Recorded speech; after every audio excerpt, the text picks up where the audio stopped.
Are we good back there, Mr. Harris? Okay. Well, welcome to day 3 of our post-fire landscapes. What are they telling us here for the state of Oregon? Thank you for being here. I think these are folks who are definitely going to be very locked and loaded and keenly interested in the subject matter this morning, which is how things move when they get disturbed. We're all kind of interested in that topic in general, I think. So, trying to be funny. It's probably not working at 8 this morning.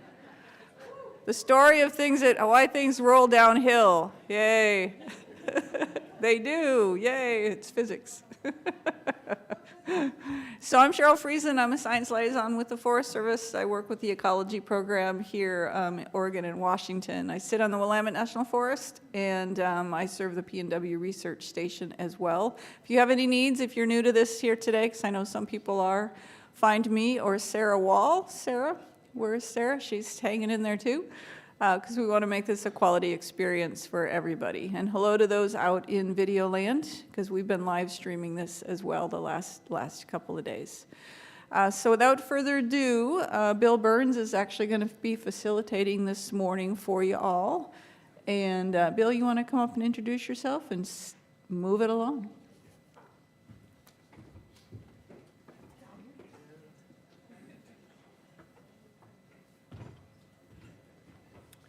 All right, well, good morning, everyone. I'm Bill Burns. I'm from the Oregon Department of Geology and Mineral Industries, also known as DOGAMI.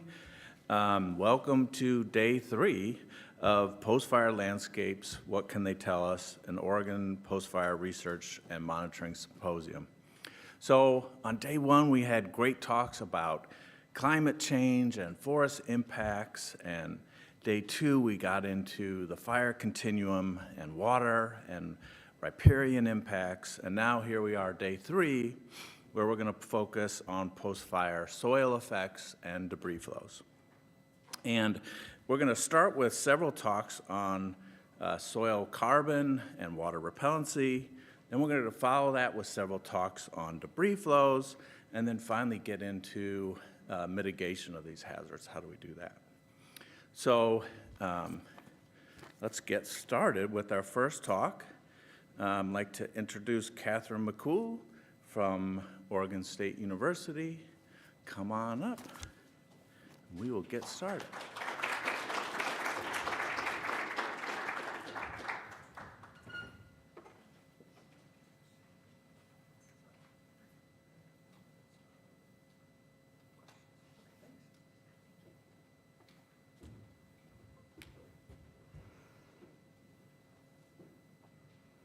Hi, everyone. Thanks for joining me at 8 to learn about soil. I know it's not the ideal time, but, you know, we'll have fun. Sorry, I think it's coming up.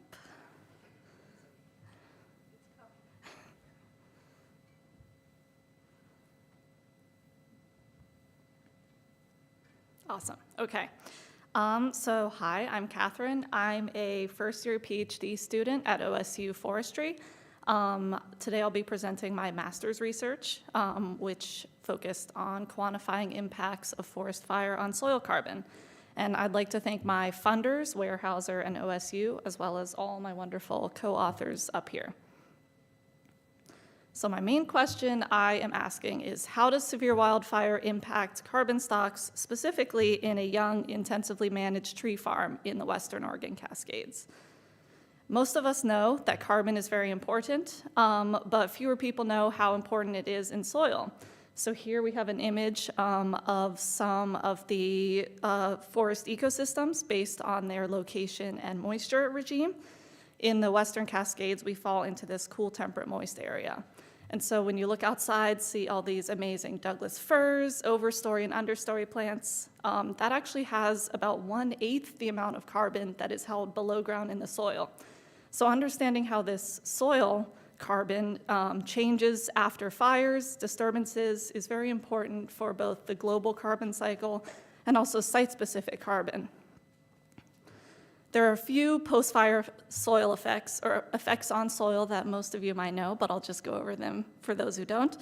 The main thing we see is the combustion of the forest floor layer. and that's that organic, rich, fluffy layer on top of the soil that often drops after a fire. This leads to release of soil carbon and nitrogen. Also, that happens from burned out roots. Then we also see wind and water erosion, either immediately after the fire or long-term after the fire, and I think we'll learn more about that in the debris flow talks later. Lastly, we have a change in soil structure. We can have either an aeration or a collapse of soil structure. So it's kind of a mystery what happens after fires. A bunch of different things can happen. In this talk, we'll mainly be looking at soil carbon.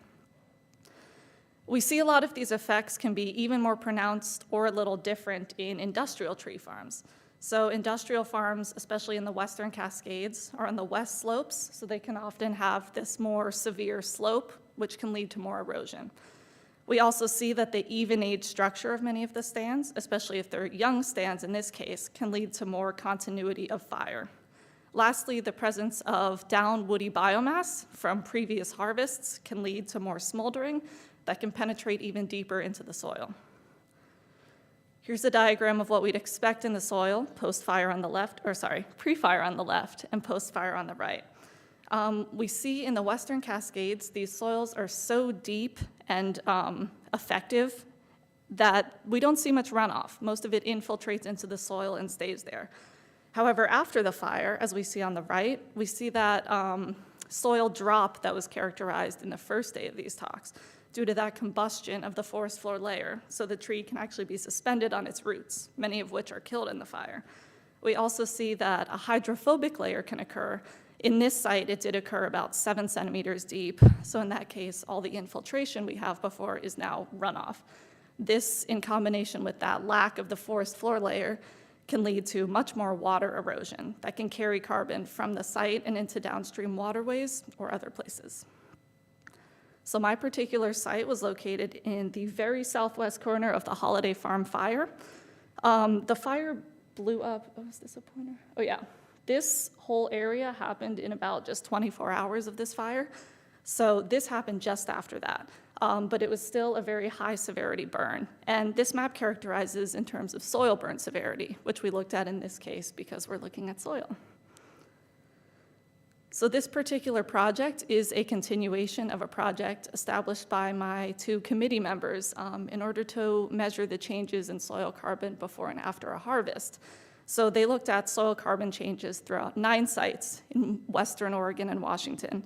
And then, so they had their initial samples in 2010, harvest in 2011, and then 4 years later, after planting new Douglas fir seedlings, they took their post-fire samples.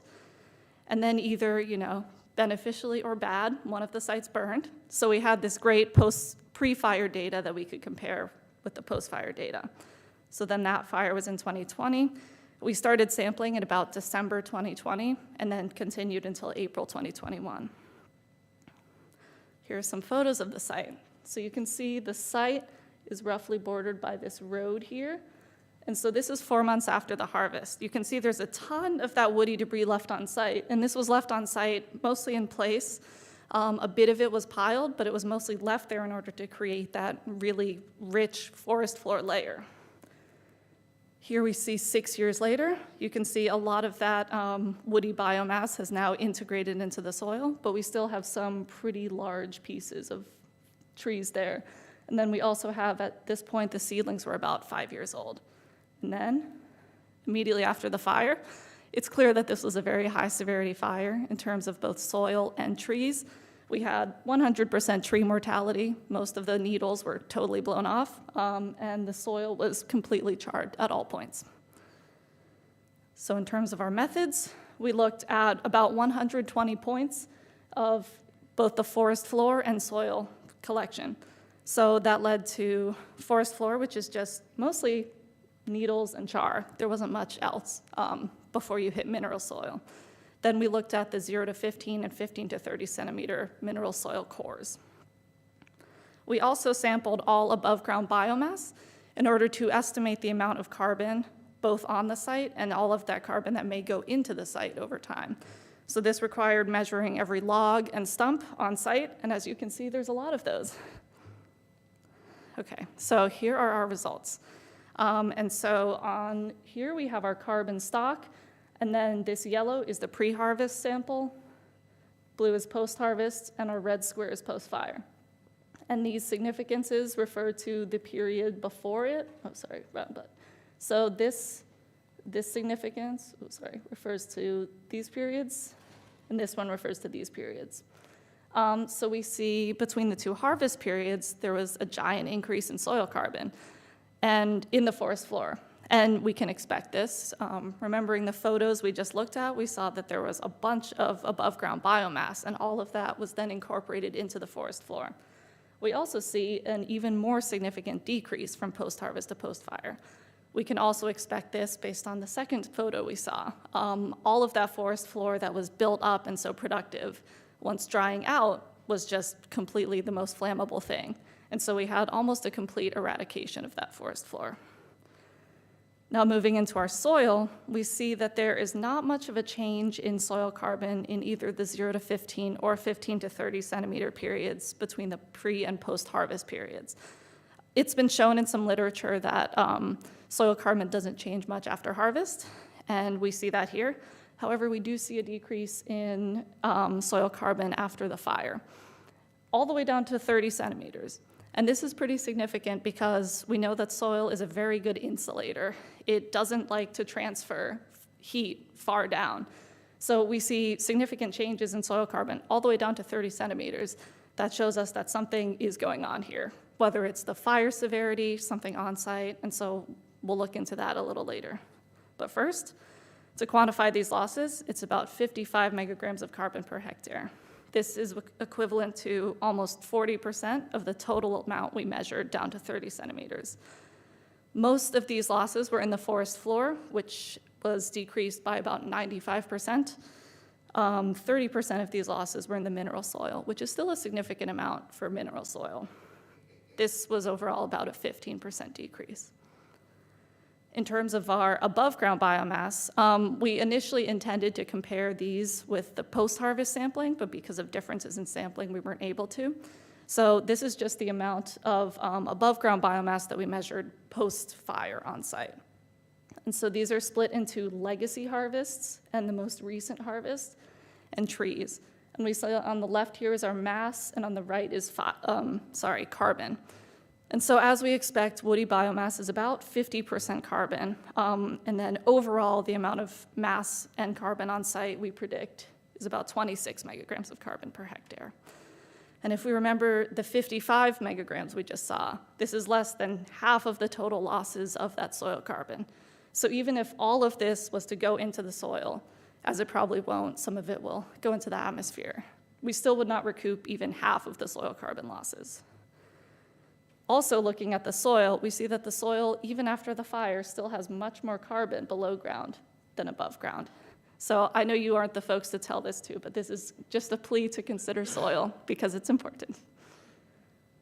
So now we'll look into some of the reasons why this site might have seen such severe effects on soil carbon.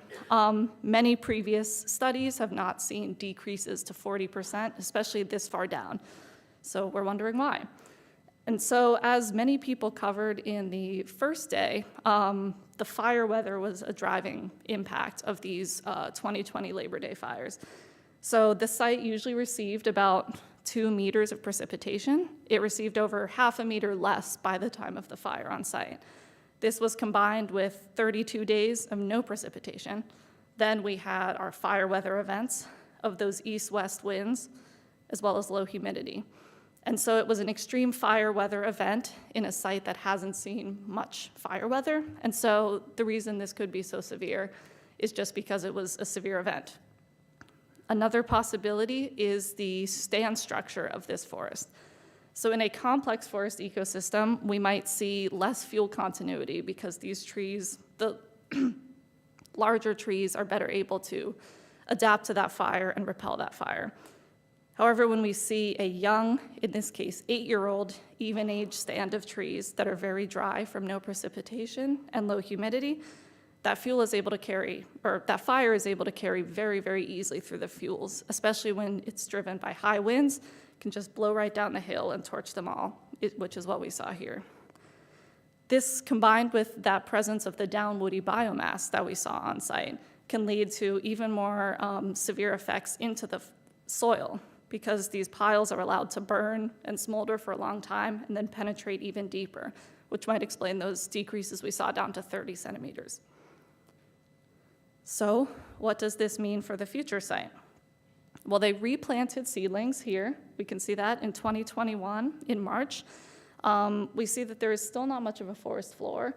It hasn't been spring yet, so plants, for the most part, haven't regrown. But this new seedling is going to have a tough time reestablishing without those nutrients that it needs. We also have no overstory, and on a west-facing slope, especially when there are events like the heat dome that happened only a couple months after, it might be very difficult for these trees to reestablish. We also saw for the first time this stream. It might have just been because we sampled in winter, and so it could have been a seasonal stream. But either way, we see all of this runoff is just right next to all of that severely burned soil and carbon.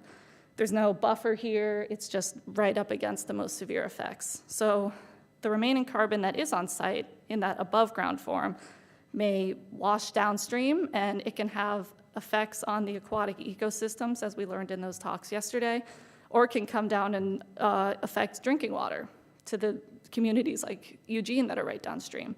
So it's important to consider what happens on site in terms of soil carbon, as well as the effects it may have further.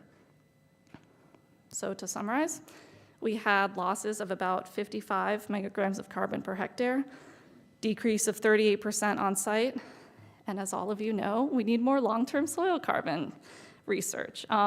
This site was, it burned, and we had pre-fire data, which is a rarity, especially with the absence of a lot of long-term soil. And we know that soil acts on scales much, much longer than above-ground biomass like trees. So we need to keep things like this going to see how the soil recovers in the decades, centuries after the fire, to see how this ecosystem will adapt. And that's all. Thanks. We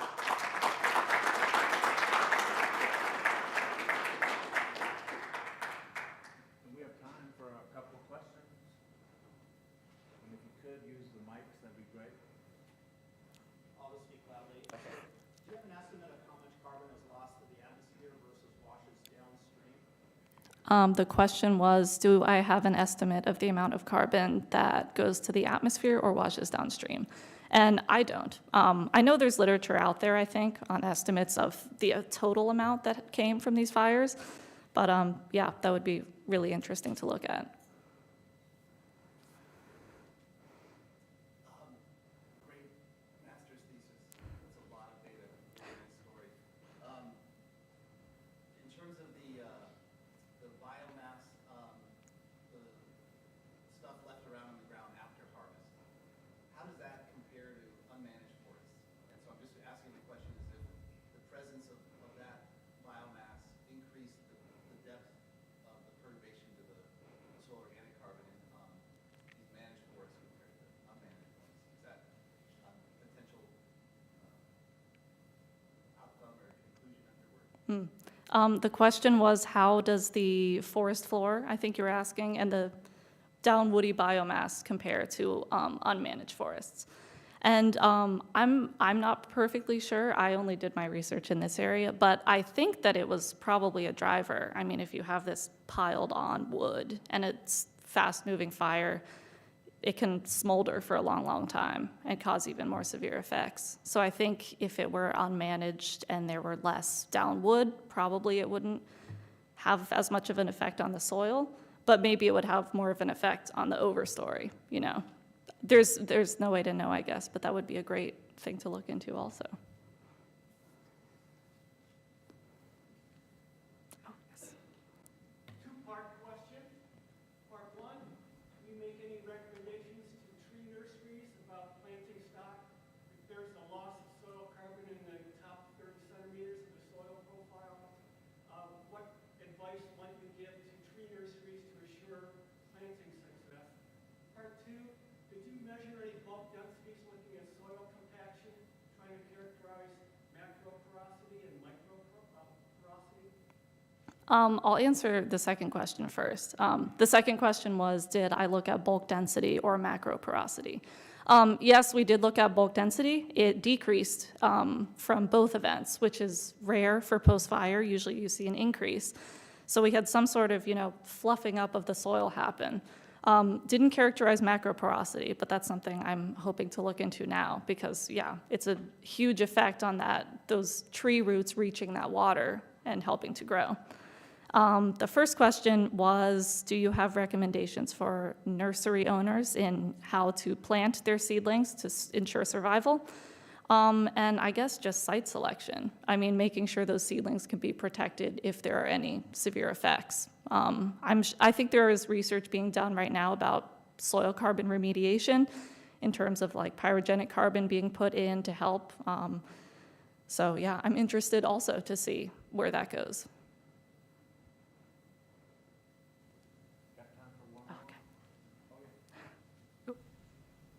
See them sitting by the microphone. Oh, and now I have a follow-up question. Well, first, bringing up the point about bulk density, I'm assuming that the change in carbon stock that you saw isn't just a result of you now have less soil in the 15 to 30 centimeter increment. But my initial question was how much. I'm assuming you saw a lot of heterogeneity across your 120 points. Were you able to, at least anecdotally, tell whether any of that how much that was driven by samples that were took under like a combusted log versus under an area that just had like fine slash? Yeah. Was the biomass driving the heterogeneity in the soil carbon change, do you think? The question was the biomass driving heterogeneity in carbon change? Yeah, that's definitely a possibility. When we located points, we actually located 300 and had to find the bird PVC, which is very hard. So they're not in the exactly same place. But we did make efforts to, if it was on a log or anything like that, avoid that area just to make sure it was as comparable as possible. But yeah, that definitely could be an effect. I mean, especially in this site, we saw many like imprints of large logs that had been completely burned out. And so it's likely that the soil under that was compacted and could have changed it. But overall, we saw decreases in both mass and percent carbon, which are the two components of soil carbon. So we think that a lot of this soil blew off site or was eroded somehow, but also that the carbon character of it changed due to that heat of combustion.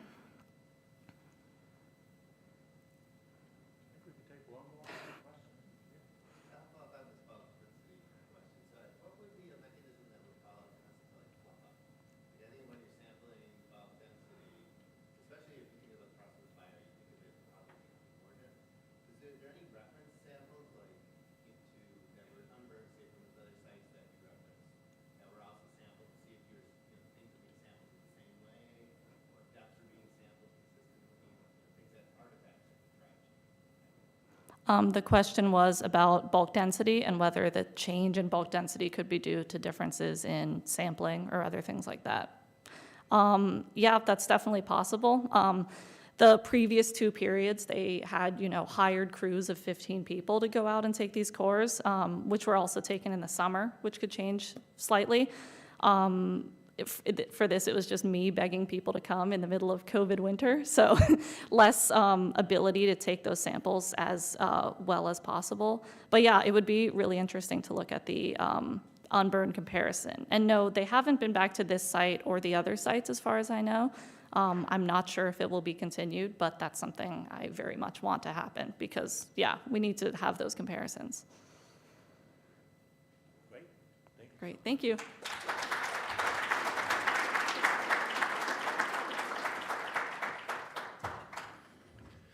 All right. Our next speaker is Haley Peterson-Contese from Oregon State University.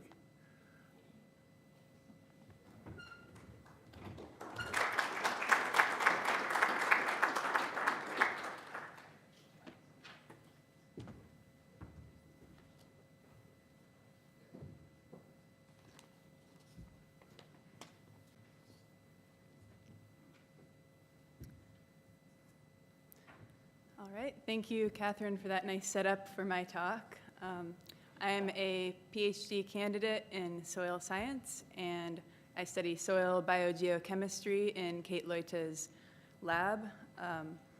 So today I'm going to be talking about the post-fire effects of soil carbon persistence on and pyrogenic carbon in Oregon Western Cascades. And I first want to give a shout out to my co-authors on this work. It's truly been a team effort. So Catherine set this up nicely in terms of talking about some of the responses of soil carbon to fire. And I would say, given the changes that we're seeing in fire regimes as a function of climate change that we've been talking about throughout the symposium, we're particularly interested in the background or in the below ground effects of wildfire and implications for carbon cycling in west side forests, given that Pacific Northwest forests are an enormous store of soil carbon, and any losses of carbon, even small, could impact the global climate and climate feedbacks. So a long-standing paradigm in biogeochemistry is that frequent disturbance leads to loss of soil organic carbon, although some recent research has showed that this is not necessarily the case, and that occasionally we can see increases in soil carbon post-fire. So we're really interested in looking at not only the physical and chemical implications for soil carbon, but also the disturbance effects and the environmental drivers of decomposition, how they're affected by fire, and especially differing severities in fire. So we know that plant roots and soil microbes play important and sometimes competing roles in helping to either stabilize or destabilize soil carbon. There are root exudates that roots provide to the microbial community, and by transforming those root exudates, the carbon can become either more stabilized and associated with minerals, or microbes can burn through it, and there can be losses of soil carbon. So there are a lot of competing processes going on that we're interested in kind of quantifying post-fire, both short-term and long-term. So I mentioned that mineral-associated pool, and there is a more stable mineral-associated carbon pool, as well as you can quantify a particulate organic matter pool of carbon. And the particulate matter pool tends to turn over more quickly, and it has a higher carbon content, but is more susceptible to decomposition than that mineral-associated pool. So really quantifying the ratio between those two can give us an idea of overall soil carbon stability. So wildfires that can vary in duration and intensity may impact those stabilization and destabilization processes differently, and those soil density fractions differently in the short and the long term. So another form of stable carbon is pyrogenic carbon, and that is a type of carbon that can be, it's a spectrum of burned biomass, anywhere from some lightly charred organic matter to all the way to soot.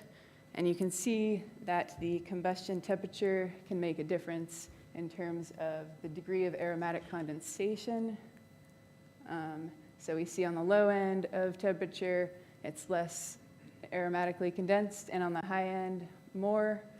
And that will have implications for its resistance to degradation. So quantifying that pyrogenic carbon is another way we can look at soil stability post-fire. So terrestrial soils can contain anywhere from 0 to 60% pyrogenic carbon, and they average around 14%. And that pyrogenic carbon cycles on the order of millennia rather than decades or centuries. So we know microbes and fungi can find a way to break down those carbon compounds given the right conditions, but that overall this is a much more stable carbon source. So this brings us to some of our questions about how burn severity impacts soil carbon stabilization and destabilization. So we are doing a bit of a follow-up study on some work done previously by my colleague Derek Pearson, and he found in the nearby H.J. Andrews that by removing roots, there was a very interesting and unexpected increase in mineral-associated organic matter, that carbon pool that tends to be more stable over time. And, you know, we were interested in following that up because a high-severity fire might provide some similar, a corollary to that work, basically. And we might be able to see this influx of dead roots that could provide some stabilization mechanism that was similar to what he had seen in the artificial plots that he had been studying in. So some of our specific questions about soil carbon stabilization were how does fire severity impact stable soil carbon?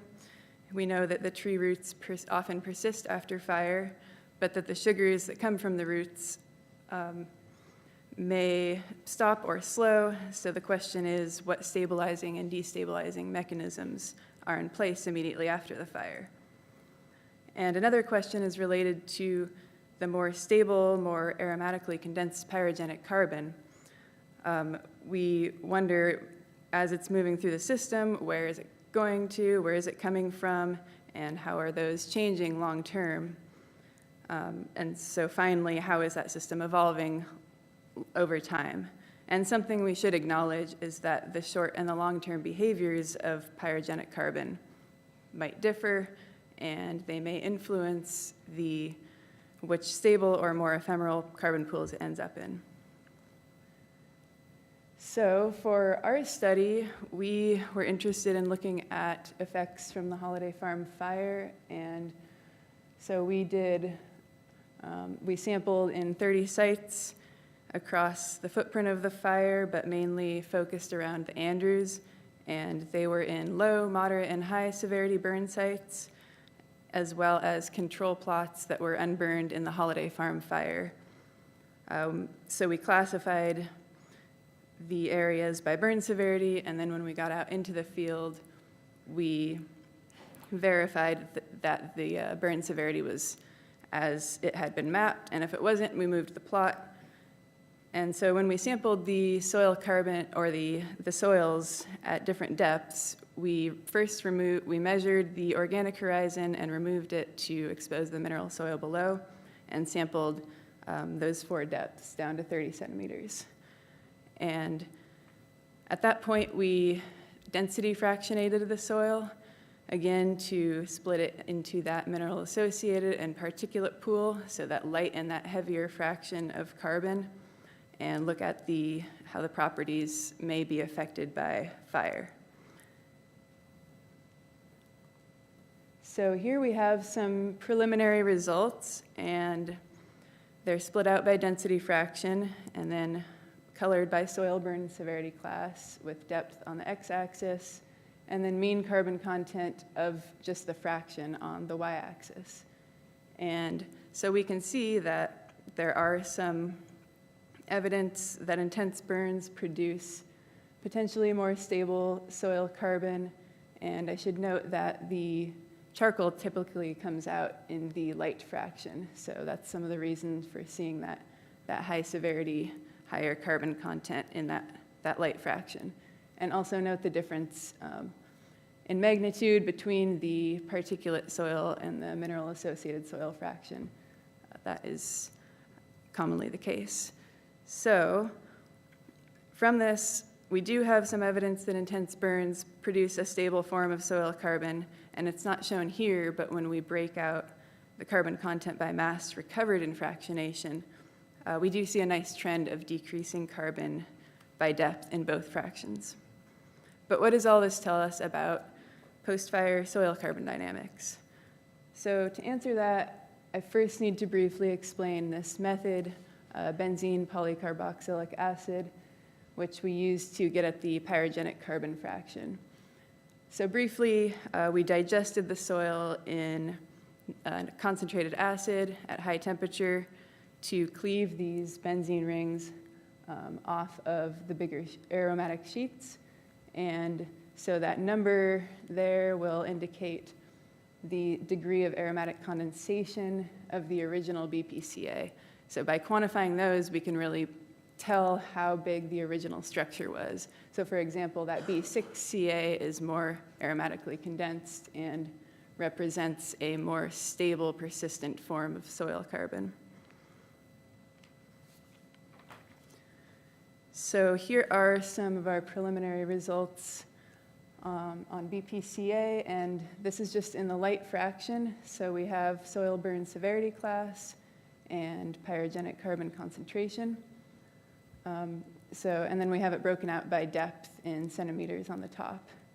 And we can see that generally the patterns are expected, where we have the lower pyrogenic carbon in the lower burn severities and higher in the high. But we were really surprised to see that in the control plots, that basically covered the range of variation in all the rest of the burns. So we wondered why that may be the case. And so then we looked into the burn history. And basically, this is zoomed into a corner of H.J. Andrews Forest. And they have excellent data over H.J. Andrews. I do not have burn history over the entire sampling area, but basically I put my plots on the map in terms of where the site locations were, and then the Holiday Farm fire burned, and the Andrews map is classified by fire history. So you can see that a lot of those control plots and some of the other plots had burned many places previously. So that can provide some evidence that we're really picking up a lot of that legacy of fire effects, not just the Holiday Farm fire. And digging into that a bit further, we plotted that count of the fires since 1800 by the pyrogenic carbon concentration with the sites that we had coverage for. And so we can see a nice trend in increasing pyrogenic carbon in the count of, well, correlating with the number of fires that had burned there. So this study was really a baseline assessment of soil carbon density fractions and pyrogenic carbon pools soon after the fire, but we're interested in long-term changes in the processes that affect soil carbon. So we intend to resample sites 5 and 10 years post-fire and assess whether proportions of light and heavy fractions have changed during that time, and proportions of BPCAs have changed with that time, as well as kind of studying, instead of studying these things in isolation, we need to take more of a process-based approach to analyzing the way that soil carbon enters and leaves the system after a fire, especially in the long term. So in particular, we want to know if some proportion of those BPCAs have migrated from the light to the heavy fraction. And with that, I would like to acknowledge and thank everybody who's been a part of this work and invite any questions.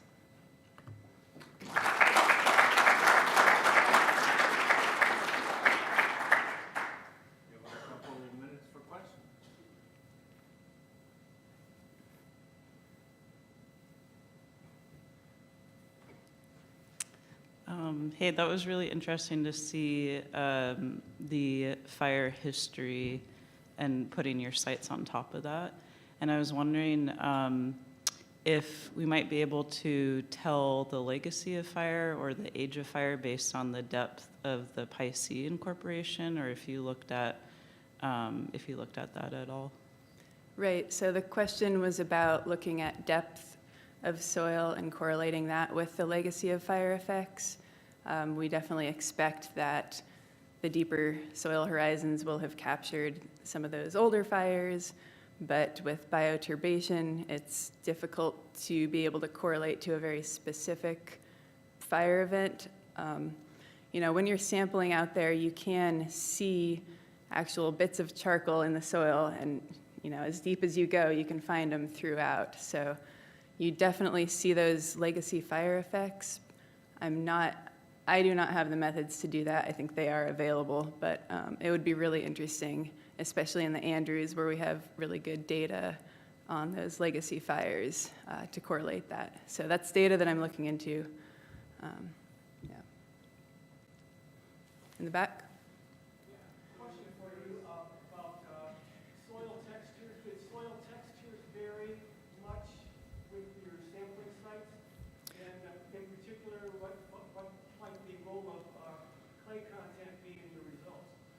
Okay, so the question was about soil texture and how that varied, and as well as how clay content may influence my results. Soil texture did not vary a ton. We were trying to concentrate our sampling in a pretty small area. I think I can go back to that.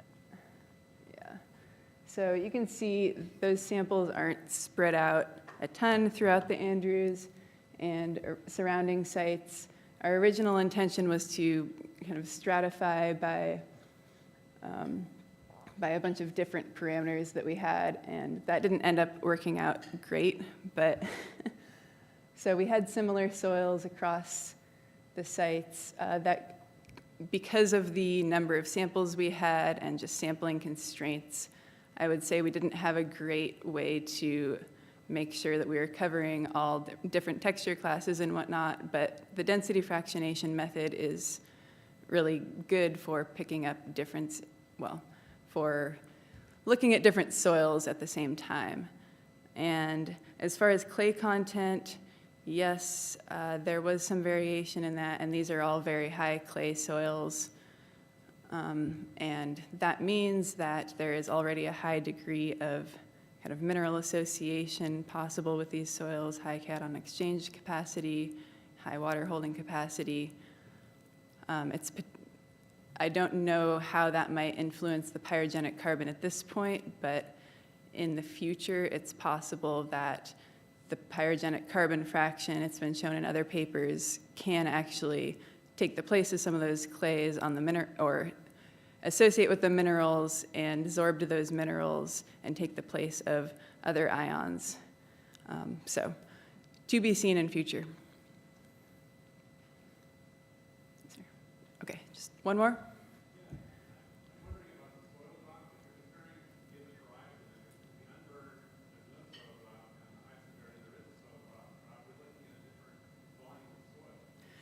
Right. So I remember that from the first day of these talks. The question is about the soil drop that happens after a fire and how to kind of make comparisons between those control sites and the sites that had burned. I will say that we have data on bulk density and that we can make comparisons, and that by removing the organic horizon when it was present, even in those control plots, and getting to the mineral soil, we are effectively measuring the same depths from 0 to 30 centimeters. I didn't there's actually a lot of churning that looked like it happened post-fire in some of those high severity soils, so I think that might, and some of that mixing might be more of a concern.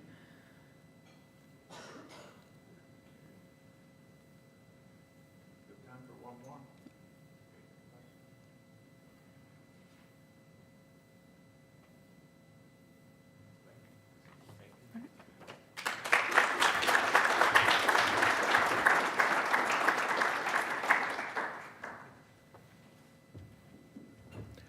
All right.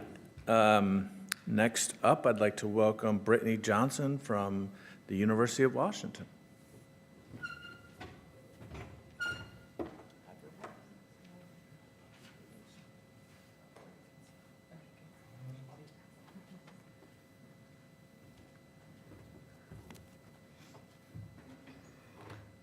All right, good morning, everyone. I'm going to talk to you a little bit about the Green Ridge Fire, so probably not a fire we've heard a lot about during this conference, but really I'm diving deep into how water is interacting with these soils and looking specifically at soil water repellency in this area.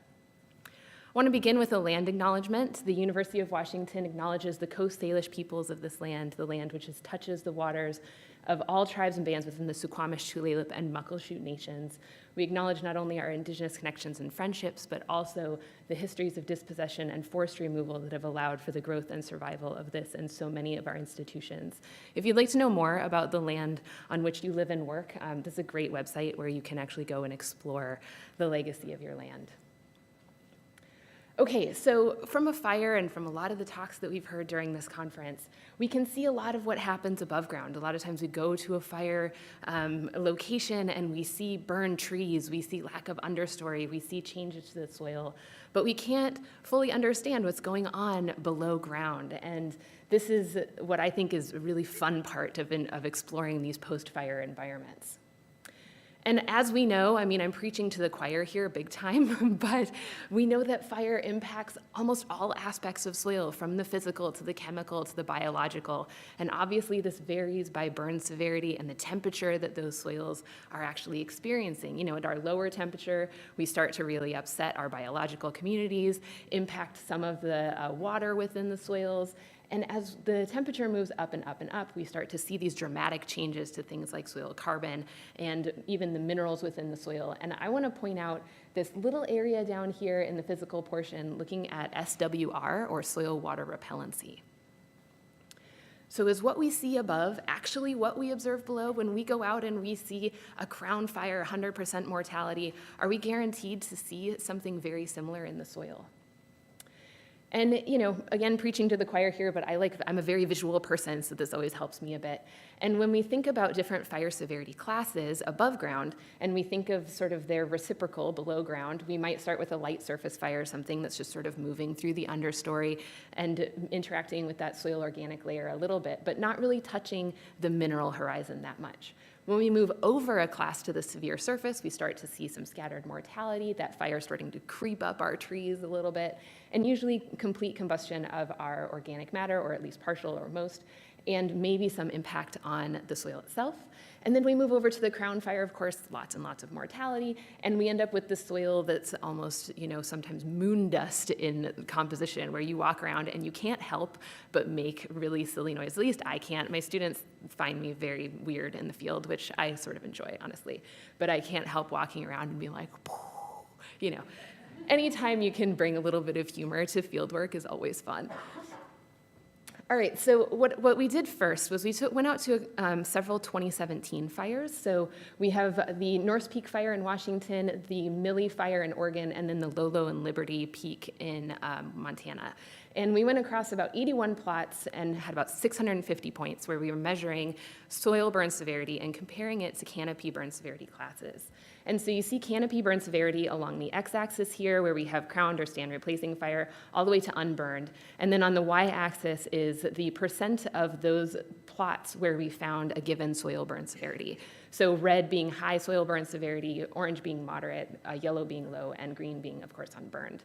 And what was interesting is that, yeah, these things tracked sort of on a, you know, when you're zooming out, you're saying, all right, well, yeah, we saw more high severity soil burn in high severity overstory fires. All right, cool, that makes sense. But what we were surprised about is that you can still find highly burned soils even in a low severity fire.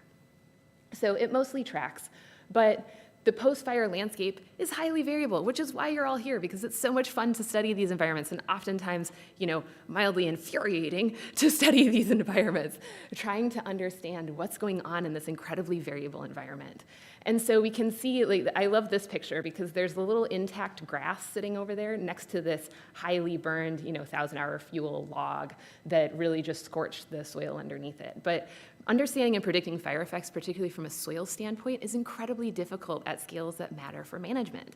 And so I'm going to focus in on soil water repellency and talk a little bit about what we saw. And I'm sure that most of you are already familiar with soil water repellency, but I wanted to give a quick overview of what happens to it. And it can be created, destroyed, or even modified during fire. So it's a very, you know, complicated little variable in our soil, but it can have big impacts. So before a fire, we have a litter layer underlined by soil. We have our fire happening, that litter layer is combusted. Some of those hydrophobic compounds, those water repellent compounds, get moved into the soil, and as was mentioned in the previous discussion, the soil is a great insulator, so it's really good at cooling those compounds down, and as they cool, they condense onto soil particles, essentially coating them in a waxy layer and making them water repellent. And you're like, all right, big deal. So after a fire, we have some ash and topsoil and then a little bit of water repellency below. Why does that matter? Well, you can imagine if you're on a slope and water, you have a big rain event, right? And we're gonna hear a lot about debris flows coming up here. That water infiltrates, gets that ash and burn topsoil nice and saturated, hits that water repellent layer, and everything goes careening down slope, which is bad news. And so we see this big loss of this ash and burned topsoil, which a lot of times has some beautiful soil nutrients in it to help with regeneration of plants. So it's a significant loss for the system. And soil water repellency varies significantly. And I want you to watch that first dot, and then at the end of this animation, the little dropper will come right there and go right in. Those are a centimeter apart. So this is an incredibly maddening variable to study because it is so heterogeneous with horizontal and with vertical distance. So you see a little soil profile over here that's hydrophobic at the top, and then hydrophobicity disappears down the soil profile. So it's a really fun one to study. And it's beautifully complicated. So I like to show this web diagram and then this intersection that you would pull into, and your GPS is like, I don't know, wing it, you know? Because soil water repellency is affected by so many different factors. And I'm gonna focus in today on this naturally occurring water repellency and then a little bit about fire behavior. So we're gonna think about burn severity, and I picked a site just for fun that already has water repellency inherent in the soil because of decomposition of the litter that's there and properties of the atmosphere and climate. So our research question is, how does soil water repellency actually vary across soil burn severity classes where there's already water repellency there? Instead of just being like, well, it was created by fire, we can now have all three of those things created, destroyed, and modified. And then how do we actually quantify soil water repellency? Is there an appropriate spatial scale? Like, do we have to really consider water repellency on a centimeter scale in order to understand it in these systems? And then is there anything else that's sort of pushing the patterns in soil water repellency that we're actually observing? All right, so as I mentioned, I'm looking at the Green Ridge Fire that occurred in 2020. It burned about 1,700 hectares, and it was in the Deschutes National Forest. And so this is the crazy sampling regime that we came up with. And it's a cyclical design, so you'll notice kind of patterns of spatial disparity, and then it flips in the middle and goes backward, and then it flips the end and comes forward again. So this creates a very strong ability to actually predict on interesting spatial scales that are a little bit more management relevant than like, hey, you need to understand water repellency from this centimeter to this centimeter. That's not really going to go over super well, and nobody has the time or resources to look at that realistically.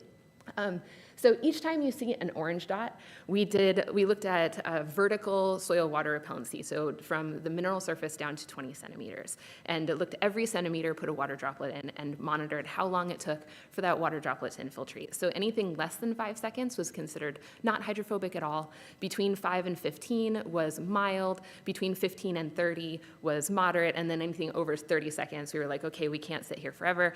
It's extreme, okay? And then anytime you see a black dot is where we also looked at horizontal variations in soil water repellency. So that little animation from earlier with the water droplets, it's an 8.5 centimeter circle, so about 50 square centimeters. And we put 14 water droplets in that little tiny space and looked at how many went in, how many didn't, and how long it took. And then we also, at those points, looked at soil texture, pH, organic matter, a little bit about conductance and moisture within that system. So lots of data, but I wanted to just show you, how variable is soil water repellency. So let's take at 5 centimeters depth across, and we did this across canopy burn severity classes. So we had a plot in unburned, a plot in a low severity fire, a plot in a severe surface fire, and then a plot in a stand replacing portion of this fire. So again, we're looking at the comparison between what goes on if you just went out there and you took a single point sample. So took your soil core, pulled it out, put a water droplet on each centimeter, and this is looking at 5 centimeters versus our little horizontal grid of 14 points at 5 centimeters. So how do those actually compare? And so when we found In our vertical core at 5 centimeters, that water just went straight in and we had no soil water repellency measured, that we were only right about 62% of the time. So if you had taken that soil core and measured a centimeter away, you might have gotten a complete different answer about 38% of the time. So not doing a great job at predicting when all we see is we're like, nope, there's no soil water repellency right here. When on the flip side, when we did find soil water repellency in that vertical core, we were right like 95% of the time. So it really sort of goes to show if you take a soil sample and you're like not water repellent, it might behoove you to take a couple more and double check because it's so variable. When we look down the soil profile, we know that soil water repellency is modified, created, and destroyed, and we found that when we just looked at the soil profile. So this actually shows sort of the average severity of soil water repellency, where red is more water repellent, so more toward that extreme end, and closer to the white is less water repellent. And what you'll notice is that severe surface fire, or that severe surface portion of this fire, really bumped that water repellency up, particularly between about 2 and 8 centimeters. And we generally see soil water repellency decreasing with depth, and it's strongest at less than 10 centimeters, but it's there deeper sometimes. But really the burn event at any severity decreased it right at the surface. So you see in the unburned, it's kind of darker red. As you go across at that soil surface, it's lighter red or even white sometimes. So that fire really seems to be pushing that soil water repellent a little bit deeper in that soil, which could cause difficulty for erosion events. All right, one thing I want to point out is that we did analyze and say, all right, how much of the variability in soil water repellency is actually explained by soil burn severity and canopy burn severity? And it turns out it wasn't a lot. It was like 13% of the variability. So clearly other things are really impacting soil burn severity, or soil water repellency, excuse me. So we then asked the question, all right, what could those be? And we looked at things like organic matter with the loss on ignition method. We looked at conduction, field moisture, sand, silt, clay percentages, and pH. And in general, we found that acidic soils with low moisture content, smaller particle fractions, higher organic matter, and higher conductance generally, sort of, sometimes maybe, had a little bit more soil water repellency. It didn't do a great job explaining a lot of the variance. You can see the first two components for our PCA only covered about 10% of variance. And for those of you who are statistically minded, you know that that's really bad. Okay, so really not doing well at explaining the variability in soil water repellency. So there's a lot more to that tangled web that I showed you at the beginning than we were clearly capturing in this experiment. So there's a lot more work to be done and a lot more things that we need to understand about this really important factor that can impact big landscape things like erosion, like debris flow, like issues with water quality, issues with nutrient loss from sites and plant regeneration and successive seedlings. So in conclusion, we see these hydrophobic compounds moving a little bit deeper into the soil profile after wildfire.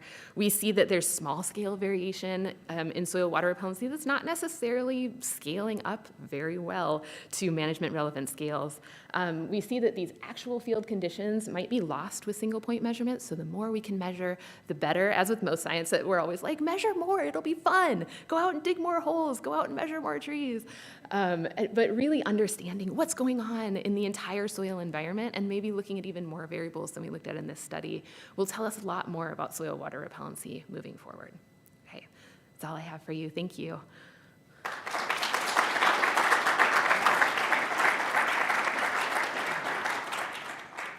we have time for a couple questions.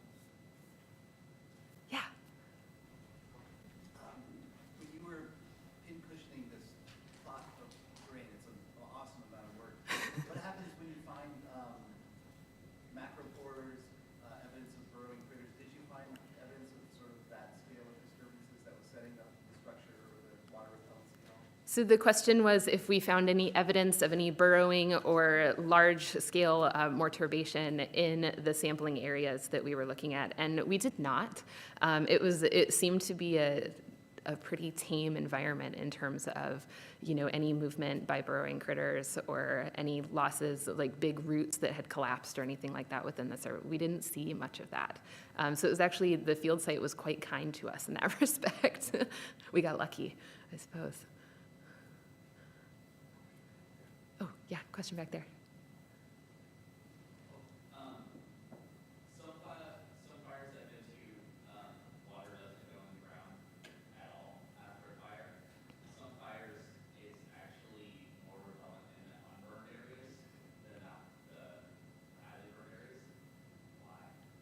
Oh, great question.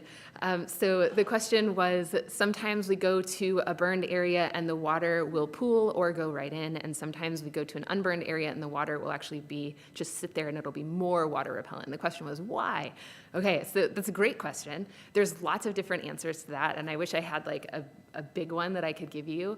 But a lot of times you'll see, so this site had natural water repellency that was occurring because of the type of litter that was going in, and decomposition is happening, and those water repellent compounds are being released as things are being decomposed, and they sit on a soil surface as they decompose and create this lovely water repellent layer. So you can have complete water repellency in these unburned sites, and that's like this site that we chose. And obviously it wasn't 100% water repellent, but a lot of water repellency in the unburned sites.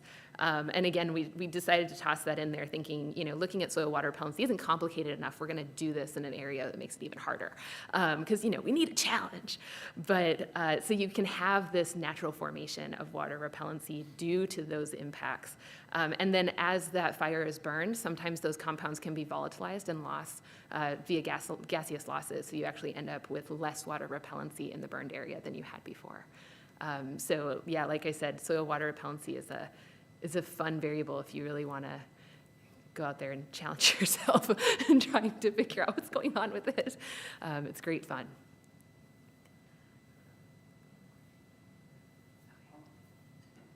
Kind of along the lines of that, do you ever see like large patches of soil repellency or hydrophobic soils after fire? Are there pre-fire characteristics of soils that might predispose them to repelling afterwards?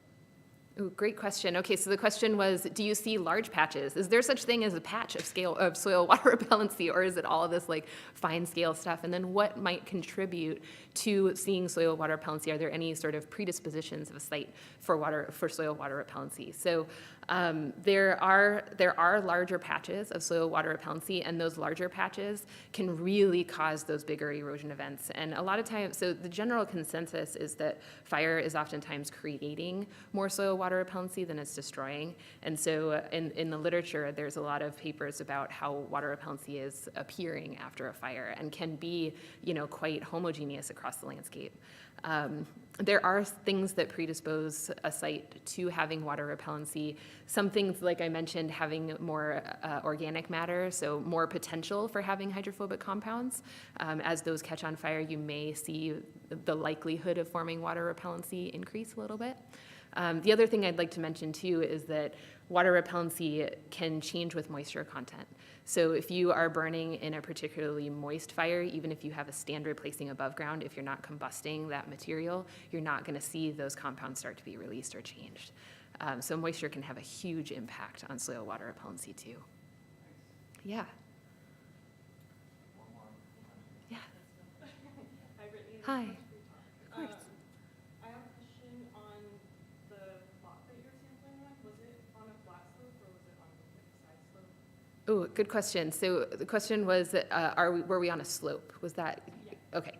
Yeah, so these plots we specifically chose so that they were pretty uniform in slope, and so that the physical characteristics of the site were comparable between these burn severity locations. It took us a little while to find our plots that we liked, but we wanted them to have similar tree density, similar slope, similar aspect, all of that kind of stuff. So we were minimizing all of those confounding factors, like as many confounding factors as we possibly could. We were trying to take off the table right at the beginning.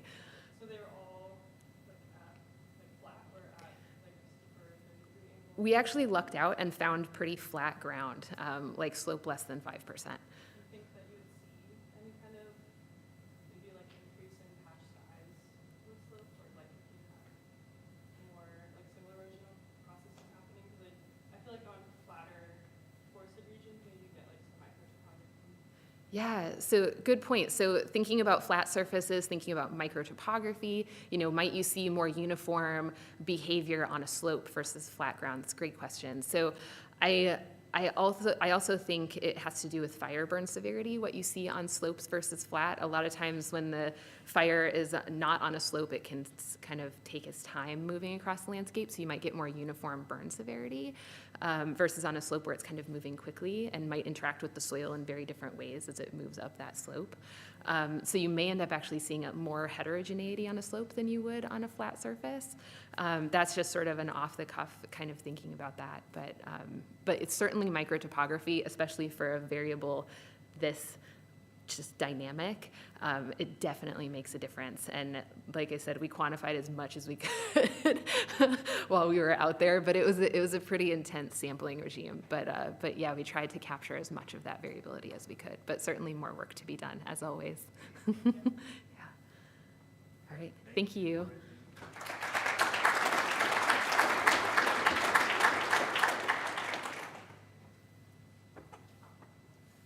All right. So now we're going to change gears a little bit, and the next several talks will be focused on debris flows. And up first, we have Ben Lashinsky from Oregon State University.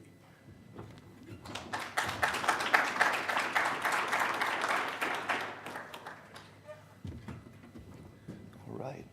Hi, everybody. Thanks for having me here today.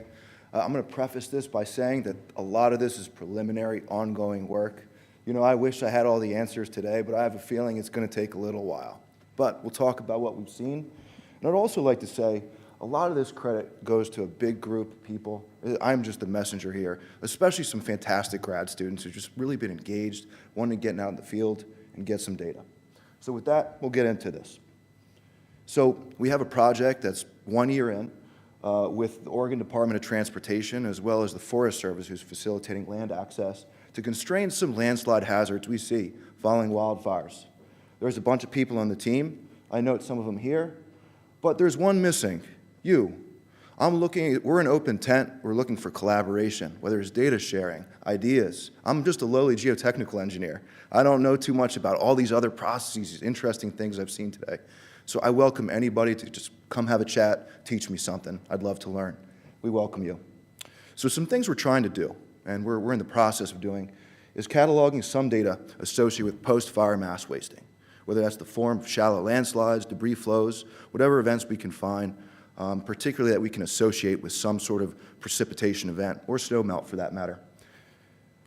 Of course, the focus of this, considering that it is funded by the Department of Transportation, is that what are the impacts of these events to our highway transportation system? You know, if anybody's driven I-84 in the last couple of years, you might have noticed that there's a lot of cleaning of debris going on, right? We are seeing a lot of debris flow impacts there, and the big question, open question at that, is what's going to happen in the 2020 SCARs? So some things we're trying to do, there's lots of facets to this project, but we're trying to advance at least some of our understandings of some of the controls we've seen, whether they be mechanical, hydrological, climatic, whatever they might be, on what controls what we see in terms of these landslides and potential debris flow events throughout Oregon. And this includes monitoring, modeling, mapping, all the M words here to inform some of our planners and what we plan to do going ahead. So some of the facets of the project so far, and it's really just kind of getting off the ground. There's some field work, the best part, always the best part. We've installed a series of monitoring stations. We'll talk about that a little bit, basically looking at, of course, climatic variables and controls, as well as some of the soil variables that we've observed. There's some lab work. You know, one thing I'll talk about quite a bit is roots, and there's so much to learn there from the bio side, and I welcome that. But we've been extracting roots and testing their tensile strength at a variety of sizes and trying to understand how post-fire those values change. Here's a hint, changes a lot. Some office work, of course, particularly when it's too rainy and snowy to get outside, although I love that too. Some modeling, which is just getting off the ground, that's very preliminary, and some mapping efforts, which will actually commence today, this afternoon. Yeah, no time wasted. What we need, and what there's a lack of, and what I suppose you'll probably hear in the great talks following this, are that, you know, there's kind of a lack of inventoried landslides and debris flows following these events. But there's more data needed, and particularly more data that we can associate with a climatic control, snow melt, rainfall. So the monitoring stations, we'll get into it. We have several monitoring stations, 4 installed so far. I wish it was more. We have 2 more set to go. But each monitoring station or MET station includes 3 volumetric water content sensors placed at depths, pore pressure sensor, basically a shallow well that we can drill into the ground, rainfall, and all this, in fact, all this data is collected at a 5-minute interval, temperature, relative humidity, and it's all telemetered online so we can monitor it in real time.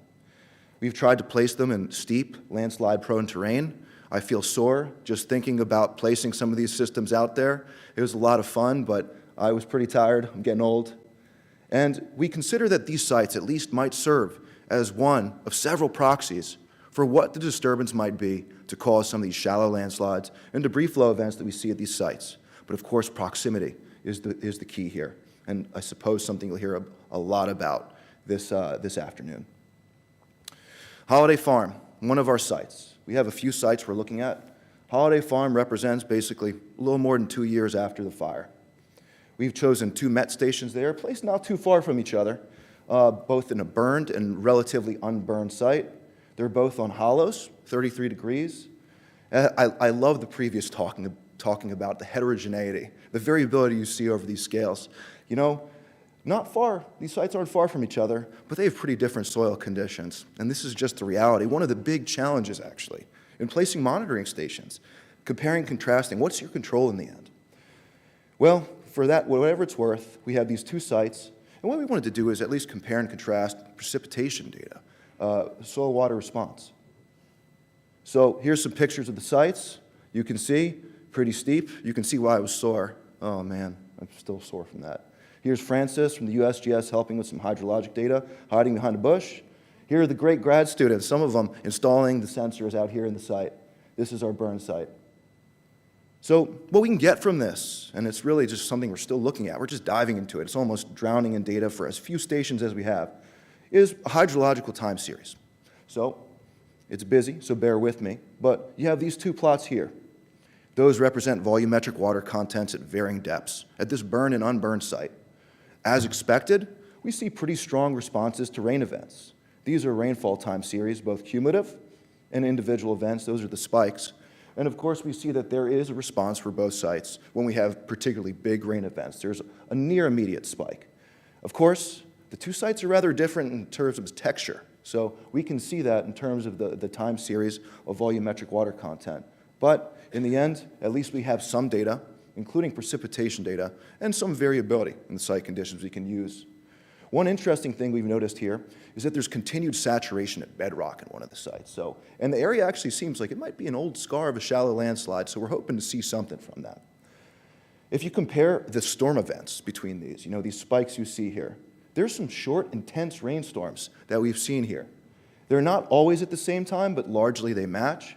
But even for this short distance, you see that there's these kind of microclimatic effects. There's differences. Another confounding variable adds to that heterogeneity. So we can at least take that event data, though. We can take it, look at a variety of durations, 5 minutes to 28 days, or even longer if you want, but the response becomes diffuse. We can use some of our site-measured hydraulic conductivity measurements to consider, okay, how much water can this ground drink up? How fast can it happen? So we have some measurements, and there's, of course, variability here. And what we see, at least, it's a little bit difficult to see, but here's total rainfall, duration. Those lines represent basically the threshold about whether it can absorb the water quickly enough under those conditions or not. And this is where rainfall is happening more quickly than it can actually be absorbed into the ground, but there's a lot of variability there. But what we see, at least for these conditions and all other variables aside, is that we've had some pretty big rain events at Holiday Farm, under very short durations in particular, and in some instances, it exceeds the field capacity. But for the most part, so that would suggest that runoff is a possibility, at least 2 years in. But for the most part, we see that for the longer duration events, that infiltration is very much possible. And this is potentially suggests that infiltration-driven failures, AKA shallow landslides, they can happen.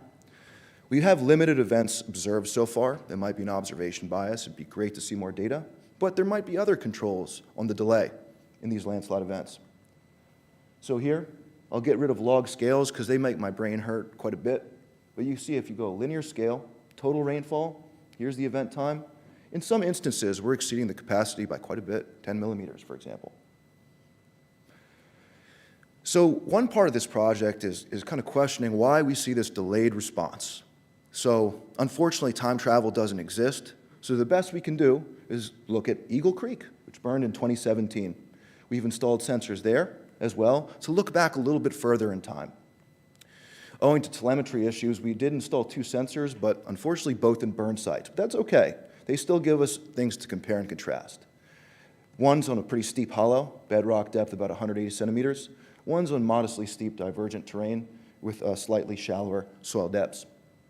I'll also like to note, I'm sure Michael will talk about this later, they're placed pretty close to this pretty amazing debris flow area where there's a deep-seated landslide just pushing material down. So not too far from there, and there's been quite a bit of debris flow activity throughout the gorge, here included. Here we are. This is one of our sites. You can see our diligent grad students just getting roots, installing sensors. It's pretty amazing. I also like to note, despite feeling very cold looking at this photo, how much revegetation is occurring. I mean, it's kind of amazing how this stuff grows back, right? The trees and the vegetation. So here we are installing our instruments. And we can still get this hydrological time series here. So one thing, and as expected, it is much, much wetter than Holiday Farm at this site in the Columbia River Gorge. There's relatively deep soils in some points, and Josh asked a question about burrowing and macropores. There were so many macropores in this place, quite a few. The burrow holes were huge. And it's kind of suggests that, that the soils can really drink up water, even under the pretty intense rainfall that you might see in the Columbia River Gorge. What we saw is relatively sustained moisture time series after wet up. And there were some major storm events we had. Early November, right around Thanksgiving, Christmas Day, and we actually had some minor debris flows reported in November. That's what Bill and Nancy mentioned to us. Some of the short duration events we saw at these sites are significant, but note they don't necessarily align, again showing that you might have 2 different stations not too far away from one another, and you might have relatively different rainfalls, at least the intense events at these sites. Again, we can plot up, based on our hydraulic connectivities at the site, about seeing where capacity might be exceeded. You can see pretty high capacities here. We saw that for at least 5 to 30-minute events, there was numerous times that we actually exceeded the infiltration capacity. And that means that, again, we can have runoff here. But we've also had some for the most part, most of our water can enter the ground, at least for longer duration storms. And it suggests that, again, infiltration-driven failures are possible. This site's had some pretty big debris flow events, including one that had a fatality in 2021, tragically. There were events in 2020, 2021, and 2022, and we'll talk about that a tiny bit. Again, here's some of our short duration total rainfalls for different durations here, and you can see in some of our instances, we're really, really exceeding some of the rainfall here. Here is a picture from Bill and Nancy at Dogami here. You can see they went out on November 7th following some of these big storms, and you can see that the debris had been quickly cleared from one of the culverts right there on the historic highway. So something happened, and we hope we caught something, but one data point is not enough. What's forthcoming? The Forest Service, Cheryl in particular, has been amazing at facilitating some research on these lands. And one thing we've applied to is we wanted another data point. What about recent after a fire? So we applied for permits for Cedar Creek. We got them in November. Unfortunately, owing to my poor timing, happened to have our first snow event, and that site is likely under quite a bit of snow at this point. But we're hoping to get out there in the spring, maybe early summer, considering it's at about 5,500 feet of elevation.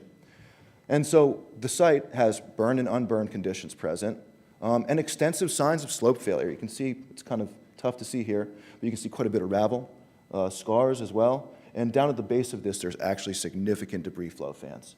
So our hope is to get our 2 final MET stations out there this coming summertime, and actually hopefully purchase a few more MET stations and get them out. This at least gives us another data point in time. So this is forthcoming. Again, since the grad students on this project are just fantastic, they're really, really awesome, they're eager to get out there. So they were able to get out there, at least collect some roots, and get us data points on what the root strength is. That data is forthcoming. We have to process it at this point. This was like last week. But we're hoping to get some, and you can see, burn and unburn, there's quite a bit of roots in there. All right, so soil and roots. We have a bunch of grab samples, some core samples from the sites, where we can characterize index properties of soil, grain size distributions, strength, the things you might care about when it comes to landsliding. Of course, We've also performed some in situ tests, like mini disc infiltrometers to get those field capacities. We've dug multiple test pits at the sites for installing sensors, but more so, just getting those roots out of the ground and testing them. Root testing has been performed so far on live roots as well as post-fire dead roots to determine loss of strength. And here we are. We'll enter the lab. So what we've done is we've taken these roots into the lab and done tensile testing. I'll talk about that in a bit.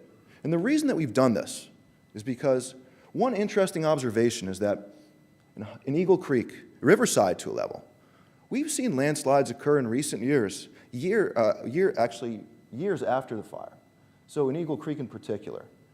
This suggests that there's something changing over time, and particularly if shallow landslides tend to be the control. The timing of the debris flows in the case of Eagle Creek is kind of similar to the landsliding rates we see following timber harvest, for example, when there's no revegetation, about 3 to 5 years after. And that suggests that one of those evolving controls might be decreasing root strength. So here we are, testing root strength with what's called an Instron machine. It has a load cell. It gives us a load displacement response. We can measure tortuosity of roots. We can measure its stiffness. We can break really big roots. So here's an example of what root displacement looks like. And one thing we're planning to look at is when roots are dead, how much more brittle are they than live roots? This actually might be a control on how the strength of roots is immobilized and to what level it actually plays a role in this delayed landslide occurrence. We can break big roots. Most of the research that's looked at roots has looked at roots up to 7 millimeters. And I wasn't sure why until we actually tried to break a root that was 7 millimeters. You basically need the 2 heaviest people you can find, and you have a tensile device that you hold, and one person pulls, one person stands still, and when the root breaks, you got a data point. So that means you can only go up to so much load. The nice thing here is we can break some pretty big roots, more than 7 millimeters. Here's a root with about 20 millimeters diameter. And we can constrain the temporal decrease in root strength, as we've gotten this from several wildfire sites that occurred at different times. All right, quiz. How much load do you think it takes to break a 20 millimeter root that's less than 1 inch in diameter? Think about it. I wish I had the Jeopardy song. About 600 pounds. It's no joke. It takes a lot of loading to break these roots, and they're out there. So we plot the data up. There's scatter. There are always going to be scatter. But we see some things we expect. On the x-axis, diameter of the root. On the y-axis is the strength it takes to break it in tension, in kilograms force. Pardon the log scale, but there's some big and small numbers in here. There's 3 data sets so far, and we actually have to add 2 more, another one from Holiday Farm and one from Cedar Creek. But we have live roots, dead roots from Holiday Farm, Eagle Creek, and you can see the colors here. I've also plotted up kind of the classical relationships that give us kind of the general observed strength properties of Douglas fir roots from the literature. So you can see there's scatter, but we see that root strength increases with diameter, as you'd expect. Okay, cool. And we see that it quickly diminishes over time. If you plot up with a linear scale, you can see that just 2 years after a fire, we see that you can lose up to 50 to 70% of that root strength. There's a pretty significant drop, especially for the bigger roots. I talked to a root geek in my department. He suggested that some of this might owe to the different decomposition mechanisms for larger roots, which tend to be woodier. You can plot this up, basically looking at time after wildfire. So this is proportional root strength to a live root versus root diameter. We see 2 years after fire, there's quite a big drop, and especially for the big roots. And 5 years after fire, you might see as much as a 90% decrease in the root strength. We've compared this to some of the relationships for post-timber harvest, clear-cut, root decay, and we see that generally we see the same trend. They're in the same ballpark, which suggests that perhaps, some of those relationships are useful to actually quantify that loss of strength. Root size distributions, I think we need more data. Generally, we saw less roots in burned environments and less big roots, which is one that is a bit of a head scratcher. It's possible those roots smolder and disappear, but I think we need more data to actually see if that's the case. So far, we have about 200 root samples with another 150 on the way. Modeling, and I'll be quick here because I'm running out of time. only starting the modeling, but the idea is to basically look at two different controls here. One being the landslides as an initiation mechanism. The other being the sediment availability within some of these channels here. One being the fuel, the sediment, the other being the fire, particularly for debris flows that can bulk and grow after even a small, tiny, shallow landslide with small volume grows into something big. We're aiming to develop some models for susceptibility to evaluate both of these. Real quick, if we just took an example of our root strength and a simple slope stability model, and we used our hollow slope angle, the pore pressures, the water pressures we saw at one of our sites, and we used that root strength and density over time, we can plug it in for a simple slope stability model where we have factor of safety, which says how stable is a slope. The higher, the better, the more stable. We see that over time, we eventually reach a factor of safety of 1, aka instability, about 3.5 years for the data we have. There's a lot of variability here, but effectively it suggests this may indeed be a very strong control on the delayed landsliding we see. We're also trying to develop some kind of sediment transport models. This is really in the initial stages to kind of get an idea of the potential for bulking given a shallow landslide. And what starts today is actually looking at mapping. We've collected another aerial LiDAR data set for part of the Eagle Creek burn, and our idea is to difference the 2009 data set. U of O collected a data set from NCOM in 2018, just after the fire. There's a 2021 collection, and then 2022. Difference these and map them and analyze them to see what are the processes, what is the frequency of landsliding, how is bulking changing, erosion, all this. And this, real quick, is just some of the areas we've collected the LiDAR and some of the assignments we have for our mapping exercise that starts this afternoon. So with that said, we're still trying to constrain these controls. This project is just getting off the ground. So this is a work in progress, and we welcome any sort of expertise or input on what we observe. The site monitoring is the first step. We plan to get more out there, but it allows us to at least corroborate what we see in terms of climatic controls. We suspect that some of these delayed failures that we see, particularly from the gorge, are infiltration-driven. That is, driven by shallow landslides. Root strength may be a control in these burned, non-revegetated areas, may be a control on that multi-year lag between burn and debris flows. And of course, we're trying to look at modeling, bulking, and erosion, all those things. Eventually, we also welcome any sort of inventory information. And the most important thing is, of course, we always need more data. I always welcome more perspectives. I'd welcome anybody here to come and chat, to just join us. Share what you have, share what we have, just an opportunity to really kind of work on this together. We only have some narrow set of perspectives on the geo side, but I'd welcome anybody's thoughts and help as we pursue this project and gather more data. So with that said, I have to run to a defense after the break. I hope to chat with some people, but if you need to contact me, I'm happy to have coffee, my treat, or a Zoom call, whatever it is, just to chat about how we can get you involved. With that said, thanks for your time.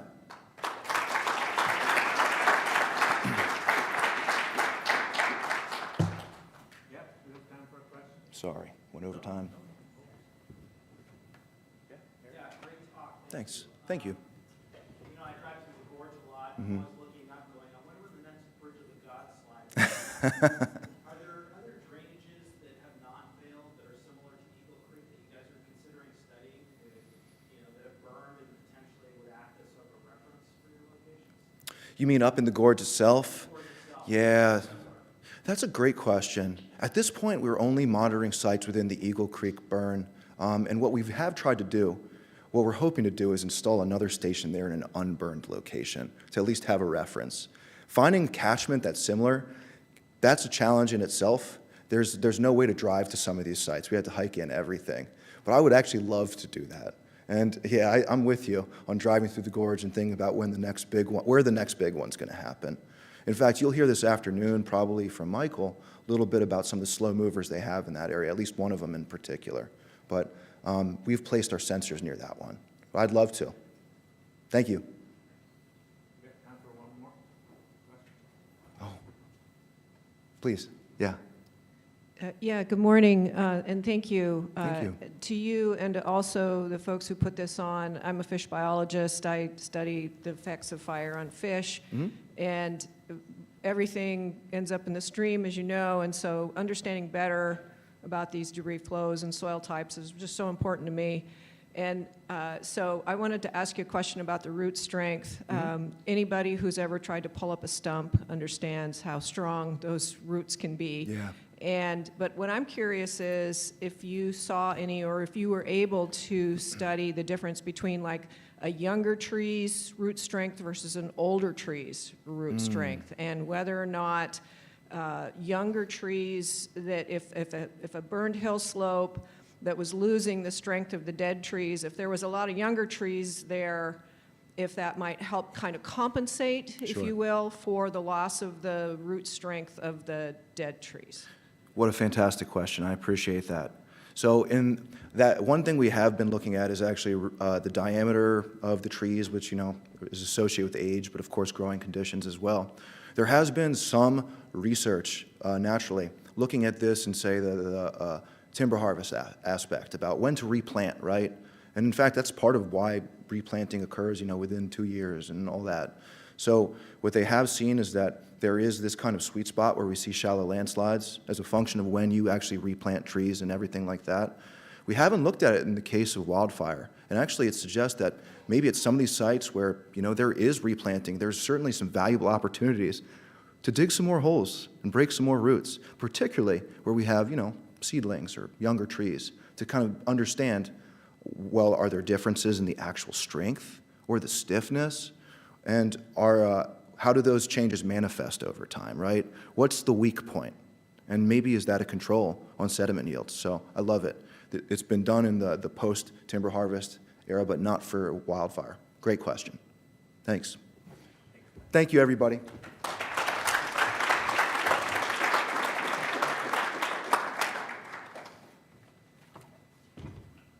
Great. All right. Up next, we have Andy Bryant from the National Weather Service.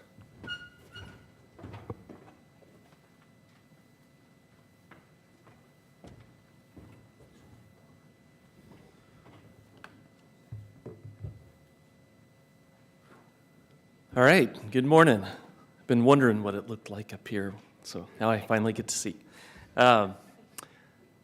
So I want to bring maybe a little bit different perspective from what you've heard over the course of most of the past 2 days. With the National Weather Service Weather Forecast Office in Portland, I am in a role called the service hydrologist there, but every weather office is, maybe not surprising, primarily composed of meteorologists, and we're very operations driven. We are very focused on whatever is going to happen in the next 7 days, you know, forecast for all kinds of different partners, and then especially focused on, are there any types of weather that could potentially have an impact in terms of safety or property, those kind of things. So, So I'm just very interested to learn as much as I can being at the symposium, because we're trying to figure this out. So here's just an overview of what I'm going to talk about our mission, and then every time I refer to this new hazard, I know it's not a new hazard, but kind of in recent history for the Portland Weather Office, it feels like a new hazard. So I'm going to talk about some of the things that we're doing to try and maintain awareness and communicate about the potential threat of flash floods or debris flows. Show some examples of how we communicate. I want to talk a little bit about what are some of the tools that we're using to try and assess the threat of heavy precipitation that could potentially be a driver for flash floods and debris flows from these burned areas over the course of the next 7 days. And then also how we're trying to better refine, you know, within these burned areas, where are the parts of that burned area where we'd potentially see impacts. And we're very interested in you know, the work that Ben's group is doing, what we're going to hear from Dogami and the USGS. That all has a bearing on what we're trying to do at the Weather Service. So I wanted to just talk about the mission. In addition to being very operations-driven, we're very mission-driven. Everything that we do for weather, water, and climate forecasting is driven primarily for protection of life and property and enhancement of the economy. And so the fires, starting with the Eagle Creek fire in 2017, and then especially with the fires in 2020, and then again the Cedar Creek fire in 2022, brought a kind of a new hazard to Northwest Oregon. You know, certainly across the western U.S., we've been dealing with this issue increasingly over the past couple of decades, but we've kind of been insulated in Northwest Oregon and most of western Washington, watching the rest of the West burn and deal with these debris flow issues. So now we're having to deal with it. And so, you know, in addition to not having dealt with these burned areas historically, flash flooding is really not something that we deal with in Northwest Oregon when you compare to other parts of the United States, you know, and even across the western U.S. We just typically don't see the rainfall rates and the response to generate what most people would consider flash flooding in our area. So I'm going to, you know, again, talk about how are we trying to communicate to our partners since we're all dealing with this, you know, what feels like a new hazard. And so one of the things that we decided to do following the 2020 fires is to do a weekly overview that we send out every Wednesday.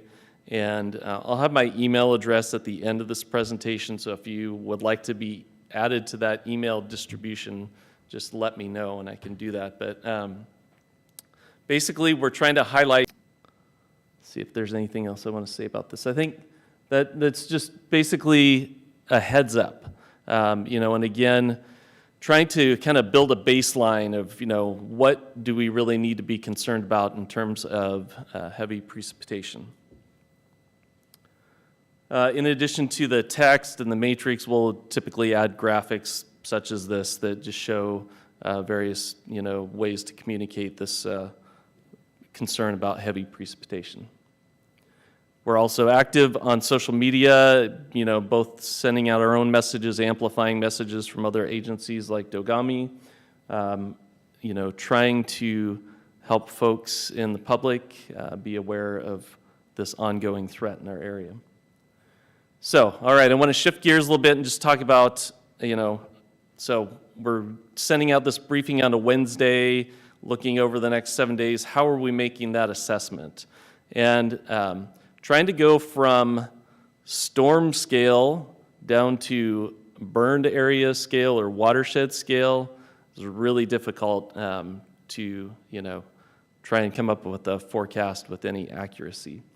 So this is just kind of a conceptual example of what we use for our meteorological models ensemble guidance. So basically taking, you know, a couple different primary models and tweaking some of the initial conditions and producing an ensemble of answers. So the idea here is across the top, this is for one location, running, you know, showing all of the different ensemble members, and then looking at the progression of time. And so at any 6-hour interval, then we can produce a graph like the one at the bottom that shows the probability of precipitation exceeding different thresholds based on that range of ensemble guidance. So there's a lot of possibility, you know, a huge range of possibilities, so that complicates the difficulty in making these assessments. Just another example of this, breaking it down to even an hourly time scale. So for the nearer term, you know, on the order of 48 hours, we have hourly guidance that we can look at. And that's, you know, when we're talking about heavy precipitation that could trigger a debris flow within a burned area, it's that hourly or even sub-hourly rain rates that really seem to be the driver for debris flow. So just another example of this ensemble guidance that we can look at to try and get an idea. And, when I think about historically, in my time working at Portland over the past 20 plus years, we had some events from about 2005 to 2015, several heavy rain events that, I think if any one of those happened on our burned areas that we have now, I think we would see pretty significant debris flow impacts. It's, as Ben mentioned, some of we haven't had a lot of cases of heavy rain to study. It's actually been kind of remarkable how few heavy precipitation events we've had over the burned areas since those fires occurred. I think the gorge has been the kind of the exception to that of seeing some more significant heavy precipitation events there. But this is the kind of guidance that we can see over the next couple of days for these hourly intervals. Just another way of visualizing that, a progression of 3 consecutive hours, looking at hourly rain rates moving through our area. We're also, looking at tools being developed by, this is from the Center for Western Weather and Water Extremes down at Scripps Institute. They're doing a lot of research on atmospheric rivers, and, for Western Oregon, Northwest Oregon, Western Washington, that's our big driver for heavy precipitation events. So they're developing tools to help us better assess the threat for heavy precipitation. So then I want to talk about, okay, what about in more near real time? How do we assess the threat? So we've heard a little bit about, monitoring stations on the ground. There's various tools that you can look at online to see the network of existing near real-time gauges that are in operation.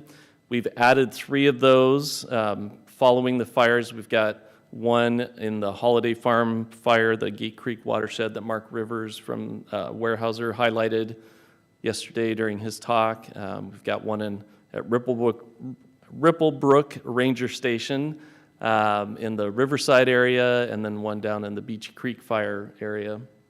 But there's never enough gauges on the ground when it comes to monitoring precipitation. So we're also relying on our radar estimates of precipitation. That also has its issues, especially when you get down into the central and southern Willamette Valley because of the distance from the radar. So we're trying to use all those available tools, make assessments. So the example on the top is from the radar reflectivity from an event in September of 2020 that if it was just a little west of the burned areas, we feel pretty confident that if this had happened over the burned areas, we would have had some impacts. And so the radar loop on the top, and then a tool that has just been implemented within the last few years, developed by the University of Oklahoma at our, I think at the Severe Storms Lab, that takes that radar information and then tries to assess the hydrologic threat from that. So if we see we feel pretty confident within the next several hours that we do have a threat of flash flooding or debris flows from these burned areas, what do we do?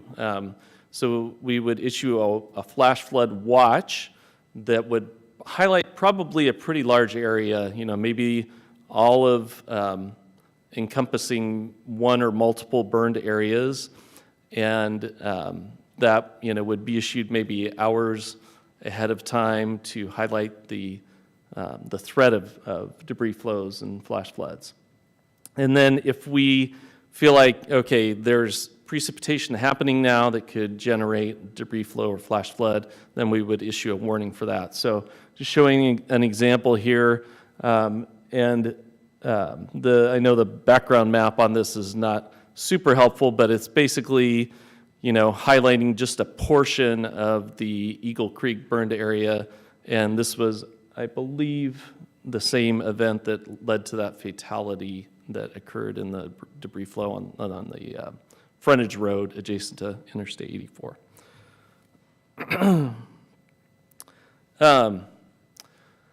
So we're also, like I showed it in the overview at the beginning, trying to refine the threat area. So this is an example for the Riverside burned area southeast of Portland.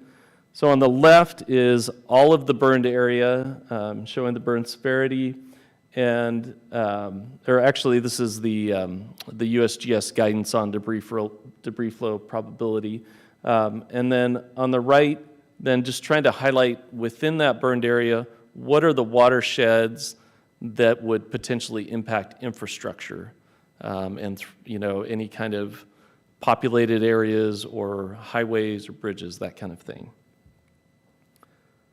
I think about this and like we're trying to refine the threat area, but the reality is, again, trying to go from storm scale to watershed scale, I'm like, well, we're working on it. It's a work in progress. So where are we now? Definitely through engagement with partners like you all, we are more prepared now than we were a couple of years ago. A lot of coordination ongoing, trying to think through, working maybe with a county emergency management department saying, okay, if we issue a watch or we issue a warning, what are folks supposed to do? How do you take action based on that? So those are the things that we're working out. A lot of uncertainties remain.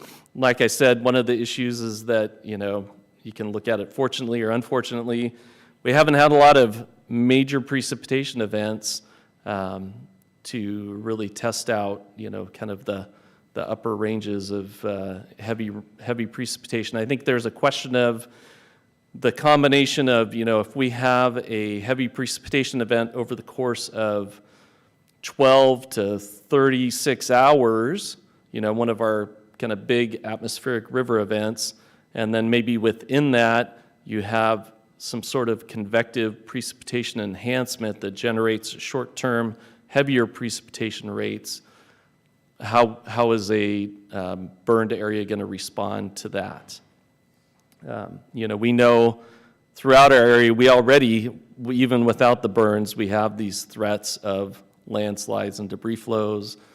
So trying to understand those precipitation dynamics and the connection to those debris flows is what we're trying to learn about.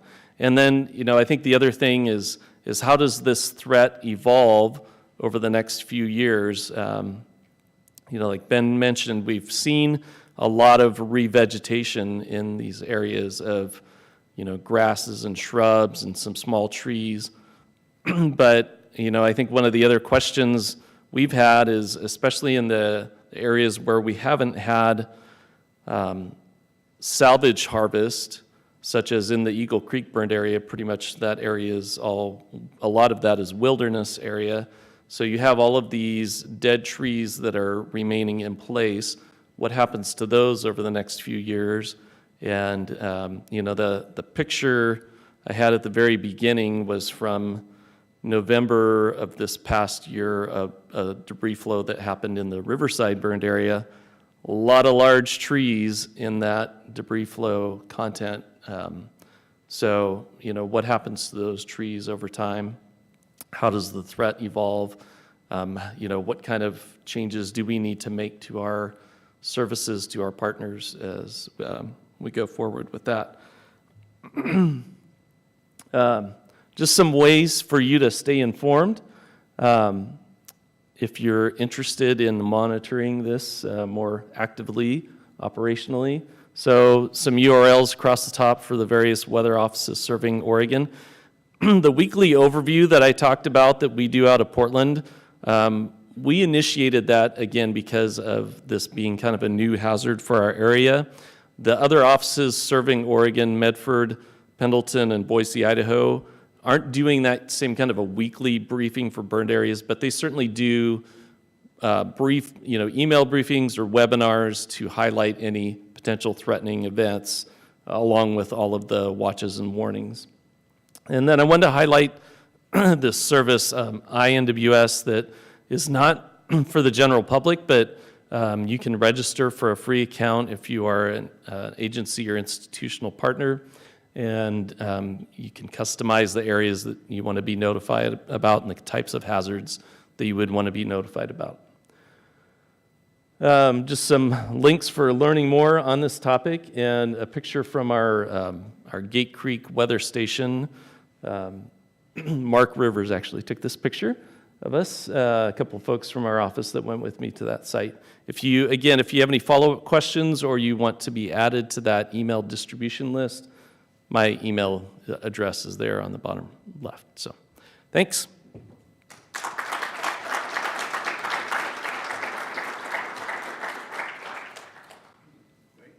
have time for a couple of questions. Everybody wants to go to break. I see one in the back there.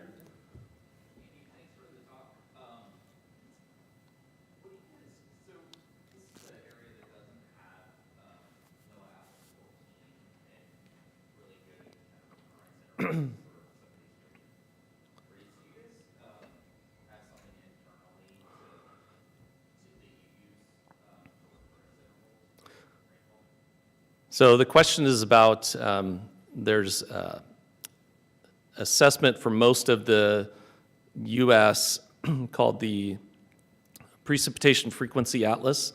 And for whatever reason, that never got updated for the Pacific Northwest. It was a funding issue.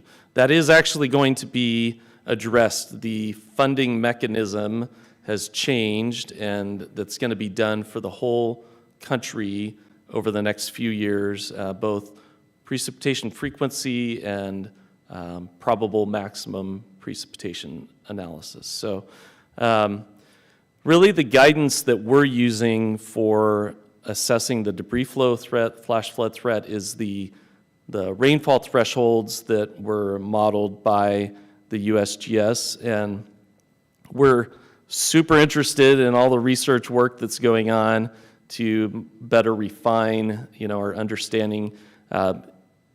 We have those precipitation thresholds, but I don't think anybody feels real confident that those accurately depict the threat for Northwest Oregon. But that's what we have to work with right now.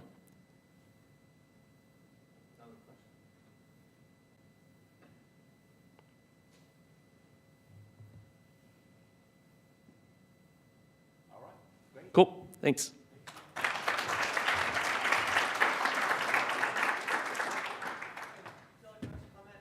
Yeah. Some of us met for lunch yesterday about additional rain gauges and stations and these folks and the landslide folks. And for the moment, my name's Kevin Moffitt. If you want to be on like a Zoom call soon, not because you're interested, but because you actually have rainfall data or you're mapping debris flows, for the moment, I'm going to help reconnect some of these folks to get some of our orphan rain gauges back into operation and such. So if you are like, yeah, I have data for these guys, email Kevin Moffitt, and I'll get you on that Zoom call so you can plug in with these folks, okay? Thanks, Kevin. Okay, great. So next we're going to take a break, and please come back and be back in the room at 10:15. Thank you.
cool. An announcement, hey, everybody, let's get started. Come on, bring it in. I warned everyone yesterday, I'm an old junior high science teacher, so I will start calling names and embarrassing you, like Ben there. Yeah, sit down, Ben. I was just saying, we still have 100 and some people online still with us today, so that's pretty cool. And a quick announcement, if you still have a poster that's out on a poster board, make sure you take it down and take it with you. Otherwise, shortly after noon today, I will be taking them down and taking them home and recycling them. So please take those with you and possibly reuse them. So back to Bill.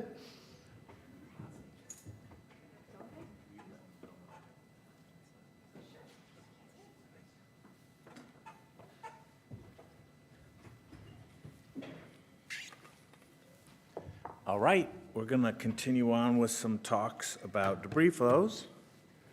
And I'm going to try and use this pointer here. Can you see that on there? Yeah, okay, great. First, I'd like to acknowledge my co-authors, Nancy Calhoun, also from Dogami, Jason Keene, and Francis Rengers from the USGS. And so we're all very aware of the 2020 Labor Day mega fires that happened, and these burned a huge amount of the Cascades.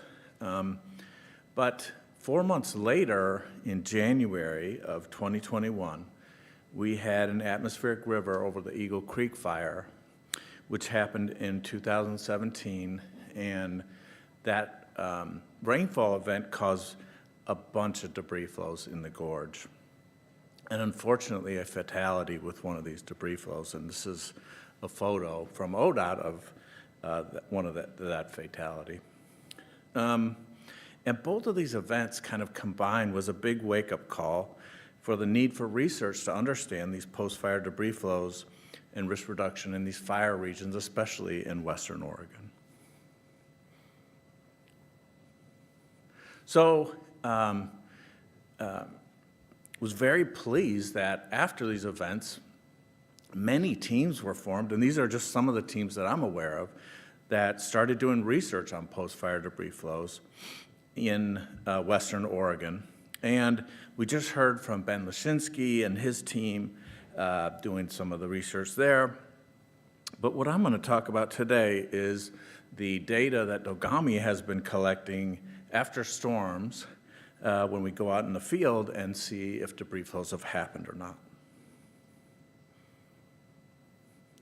So one of our goals is to update the USGS likelihood model for regions of Western Oregon, and I think Francis Rengers is going to talk a little bit more about this, but this is the general idea.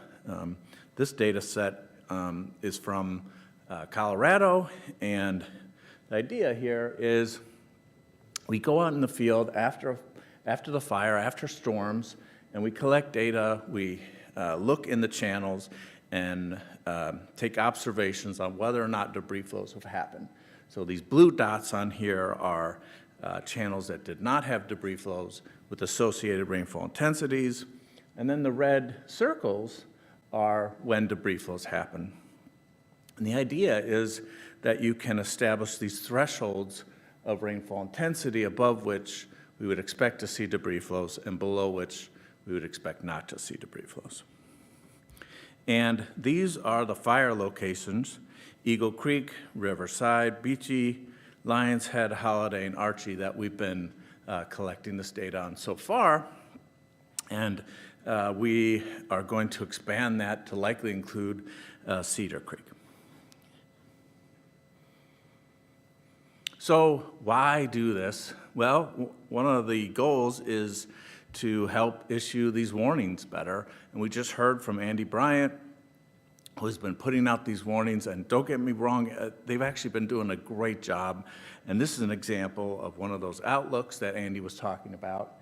And you can see on here on January 5th and 6th, they said, well, we could have flooding and debris flows. And actually we did. And here is a photo from Multnomah County Sheriff's Office of a debris flow that came out in the gorge and unfortunately buried Highway 30 and went on to Interstate 84. And I'll talk a little bit more about this event in just a second.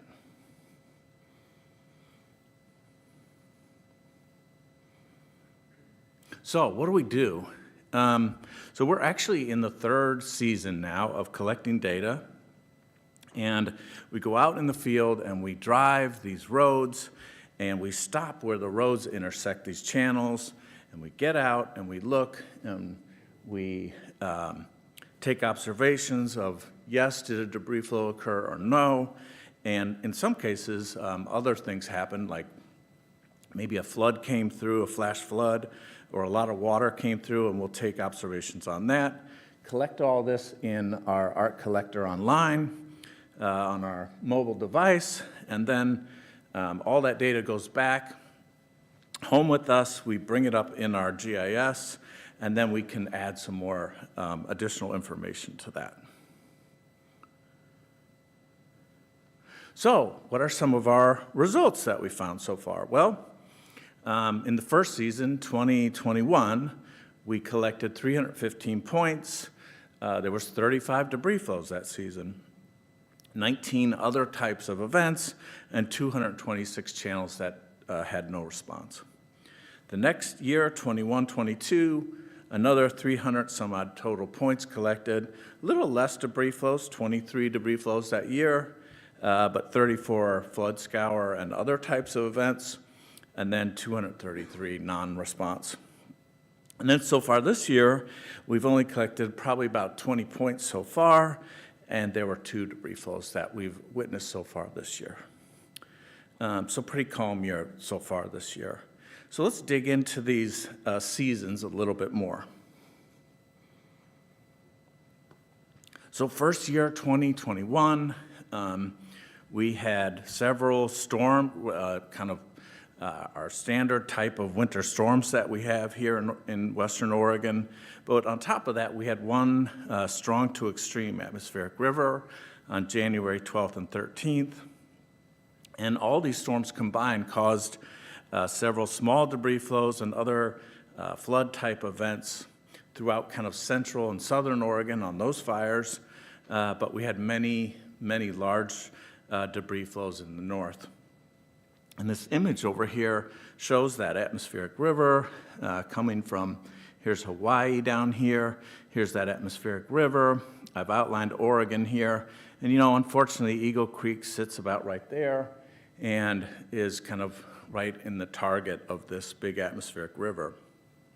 Over here on the left, this is a monitoring station that we have collaboratively with the USGS. This is actually in the West Hills of Portland, but you can really see this event coming through, passing Portland and then going up the gorge. What you can really notice, this is about when the debris flows occurred. Back up, where this red arrow is. But what you can really see is, maybe using my fingers, not the greatest, is this cumulative rainfall over here. Sorry.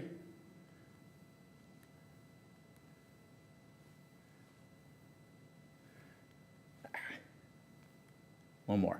The cumulative rainfall over here really increasing over these couple of days, and then this spike in intensity, that's this green spike right here, where we had a really high intensity rainfall, and that's very likely when most of the debris flows occurred.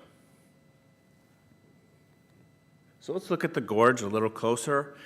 This is our landslide inventory, our LiDAR-based landslide inventory in here.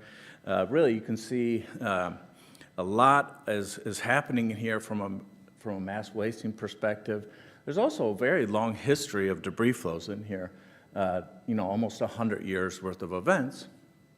But really what's kind of noticeable is that we've had pretty big debris flows the last 2 years in a row, and then some smaller events this year. Many of these events are kind of focused in this Dodson-Warrendale area. You can see this very large fan complex that's kind of pushed out into the Columbia River. And these red events are historic events. This is Tumalt Creek. This is from the 1996 events that actually buried the highway, the rail, and then went into the river. And this is the Levens Creek event from 1996. Well, let's look at what happened in the 2021 events. What I'm going to do is take you kind of on a helicopter ride starting from down here at the deposit area and then work our way up to where these things initiated up here. Okay, so here we are down at the deposit. Really what I want you to notice is, you know, as this thing left kind of the channel area, how much it spread out. Fans, it, you know, forms this fan shape. You can see kind of this coarser material all along the front here. You know, unfortunately, Highway 30, you can see it coming this way, is underneath this whole deposit. And we actually closed part of Interstate 84 as well. It's a little difficult, though, to tell how deep this thing is. So this next slide I'm going to show you was several days after, a week after, as ODOT was cleaning their way through here. Here's Nancy standing next to all these giant boulders that were pulled out of this deposit. And then as they're cutting their way through, this is the on-ramp entrance to I-84. Actually, Highway 30 is still on this side of the trees here, but I put this yellow line across here so you can see generally how deep this is. You know, I'm 6 feet tall. If I stand next to a truck like this, my head's probably here, so this has got to be at least 8-10 feet deep in there. And we've stood over here next to these trees, and you can see a nice mud line on top of the trees, on the tree trunks, that is probably 12, 13, 14 feet deep. So a very big event that happened here with very large boulders. So working our way upstream, now we're in kind of the main transport area of the event, and a couple things I want you to notice. One is, look how wide this swath across the landscape is, especially compared to this little creek that's in here. The other thing is, you can really see like all the scour that took place in here. So this debris flow was still bulking or getting larger as it was passing through here. And you can see these beautiful debris flow levees left on each side of this channel in here, especially these really big boulders and very large woody debris left behind as this thing passed through here. And then finally, up to the initiation part. So we were looking at the deposit, which was way down here, and then we were looking at the transport zone kind of in here. Now we're way up on the top where these things initiated. I want you to notice a couple things. One, how steep it is up here. It's very steep. In fact, there's little waterfalls here, so near vertical in places. The other thing is you can see that all of these trees are dead in this area here, still standing and just kind of looming over the slopes. I'll turn on these yellow areas so you can see at least 3 of the spots that look like they initiated and could have contributed to this debris flow down Levens Creek. What I'm going to do is take this photo and kind of turn it on its side so we can look at these initiation sites a little closer. So here we are, and I'm going to circle kind of where these things initiated. And what I want you to notice is both of these sites over here initiated what we call in the channel.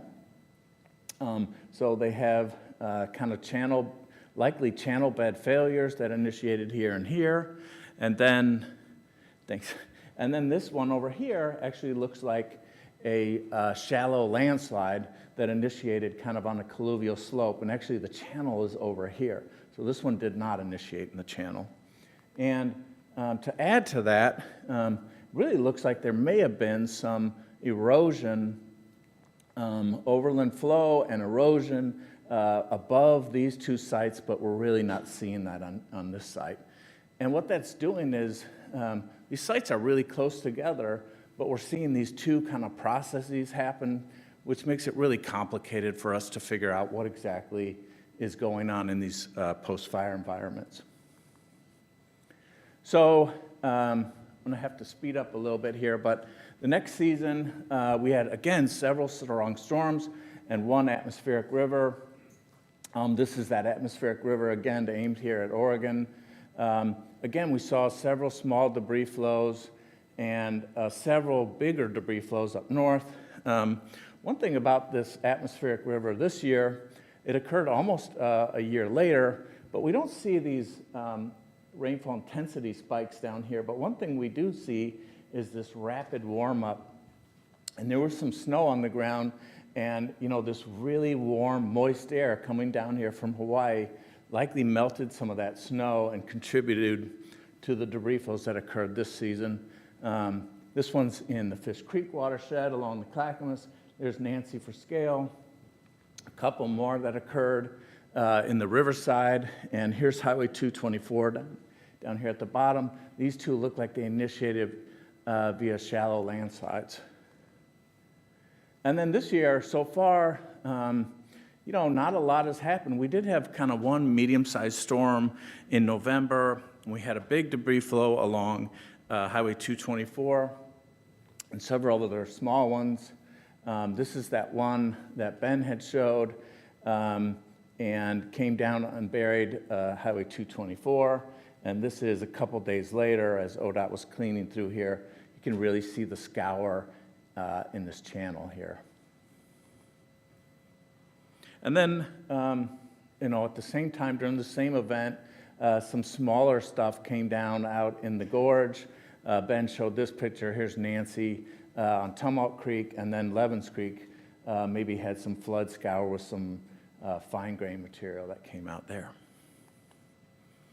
So, lastly, just to kind of summarize this all together graphically, what we kind of thinking may be happening here. So on the x-axis, we have time. On the y-axis, we have the general debris flow hazard. And, in Western Oregon, we already have a background hazard that's well above none.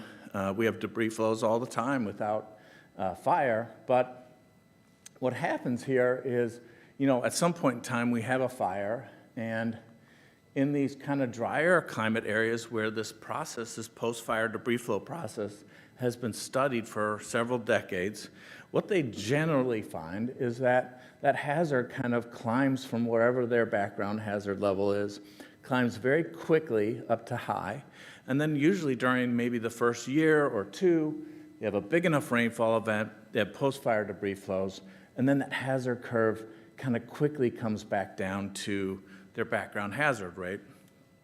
And just like Ben and others have been, if we look at what happened in Eagle Creek so far, so we had a fire 2017, and then we had several seasons go by where almost nothing happened. And then finally in 2021, big debris flow events, 2022, more debris flow events. And as Ben mentioned, many studies have shown that we have this increased landslide incidence, maybe in the years following timber harvest, or others have shown this for post-fire as well, that kind of in that decade following those activities or events, we have increased landslide hazard. And all of this is making us think, our hazard curve may look something more like this.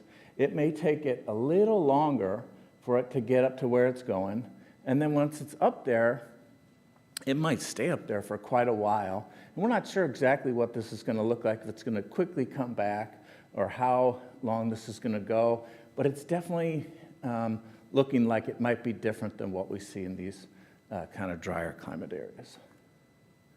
And with that, just some thoughts.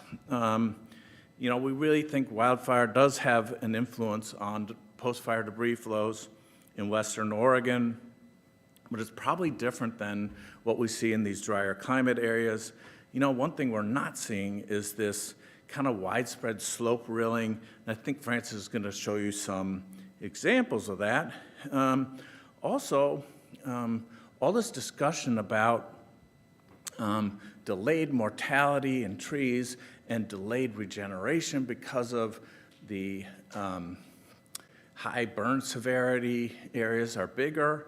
All of this, plus all this past research is really making us think that our hazard may last quite a bit longer than it does in these other parts, drier regions. All this is really indicating we need continued research. We need to keep collecting data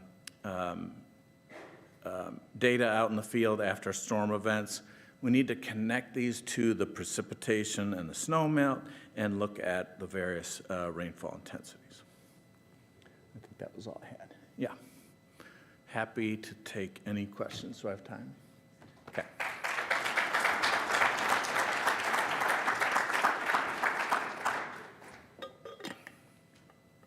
Yeah.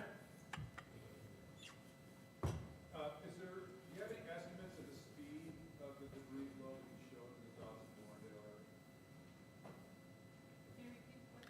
Warrendale? Question was, do we have any estimates on speed? I do not.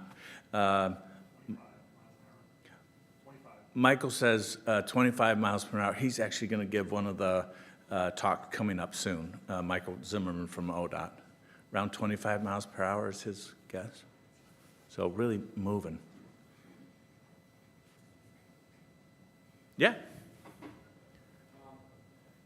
When doing your field review, is your team looking at the initiation point of these flags? And if so, are you determining if they're road related? Yeah, that's great. So question was, when we go out and collect field data, are we looking at the initiation sites and are they related to roads?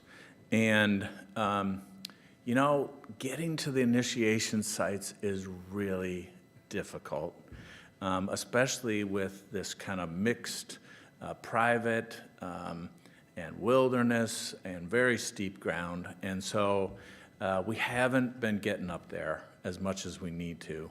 And one of our hopes is that going forward, we can send drones up to actually look at those initiation sites and collect more data about it. Oh, great question. Hello, thank you for the excellent presentation. And so I wanted to ask a question about the Eagle Creek fire in particular and this debris flow. It was so striking, the size of those boulders, and that, I mean, those are heavy. I mean, you could probably tell me how much they weighed. I'm sure it's like thousands of pounds, and that takes an incredible force. But this is a relatively small watershed. I find it really interesting that, you know, we tend to think of like the Clackamas River at flood stage moving something like that, but I mean, if you look at just the size of this picture here and the size of that watershed, it's just, where did all that water come from? How could there be that much water? Was there any indication that there was like impounding, building up dams that then created a force that moved boulders that size, and a lot of them? I mean, the fine debris wasn't that surprising to me, but yeah. Yeah, good question. So I think your question is, was there anything else that may have happened in there that contributed to the ability to move such big debris? And, you know, as far as we can tell, not in Levens Creek, although we've definitely heard about other drainages in the Columbia River Gorge that may have had shallow landslides that have blocked that channel, had a little lake buildup and a blowout that, like the Tumult Creek one in '96, I think I've heard that, that may have happened there. And that one went a lot further, so it probably had a lot more water in it, which helped it go further all the way into the Columbia River in that case. Okay. Sorry.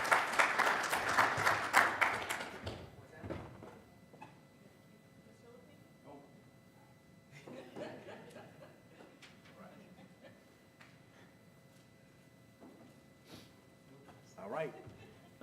Up next, we have Francis Rengers from the United States Geological Survey. Francis.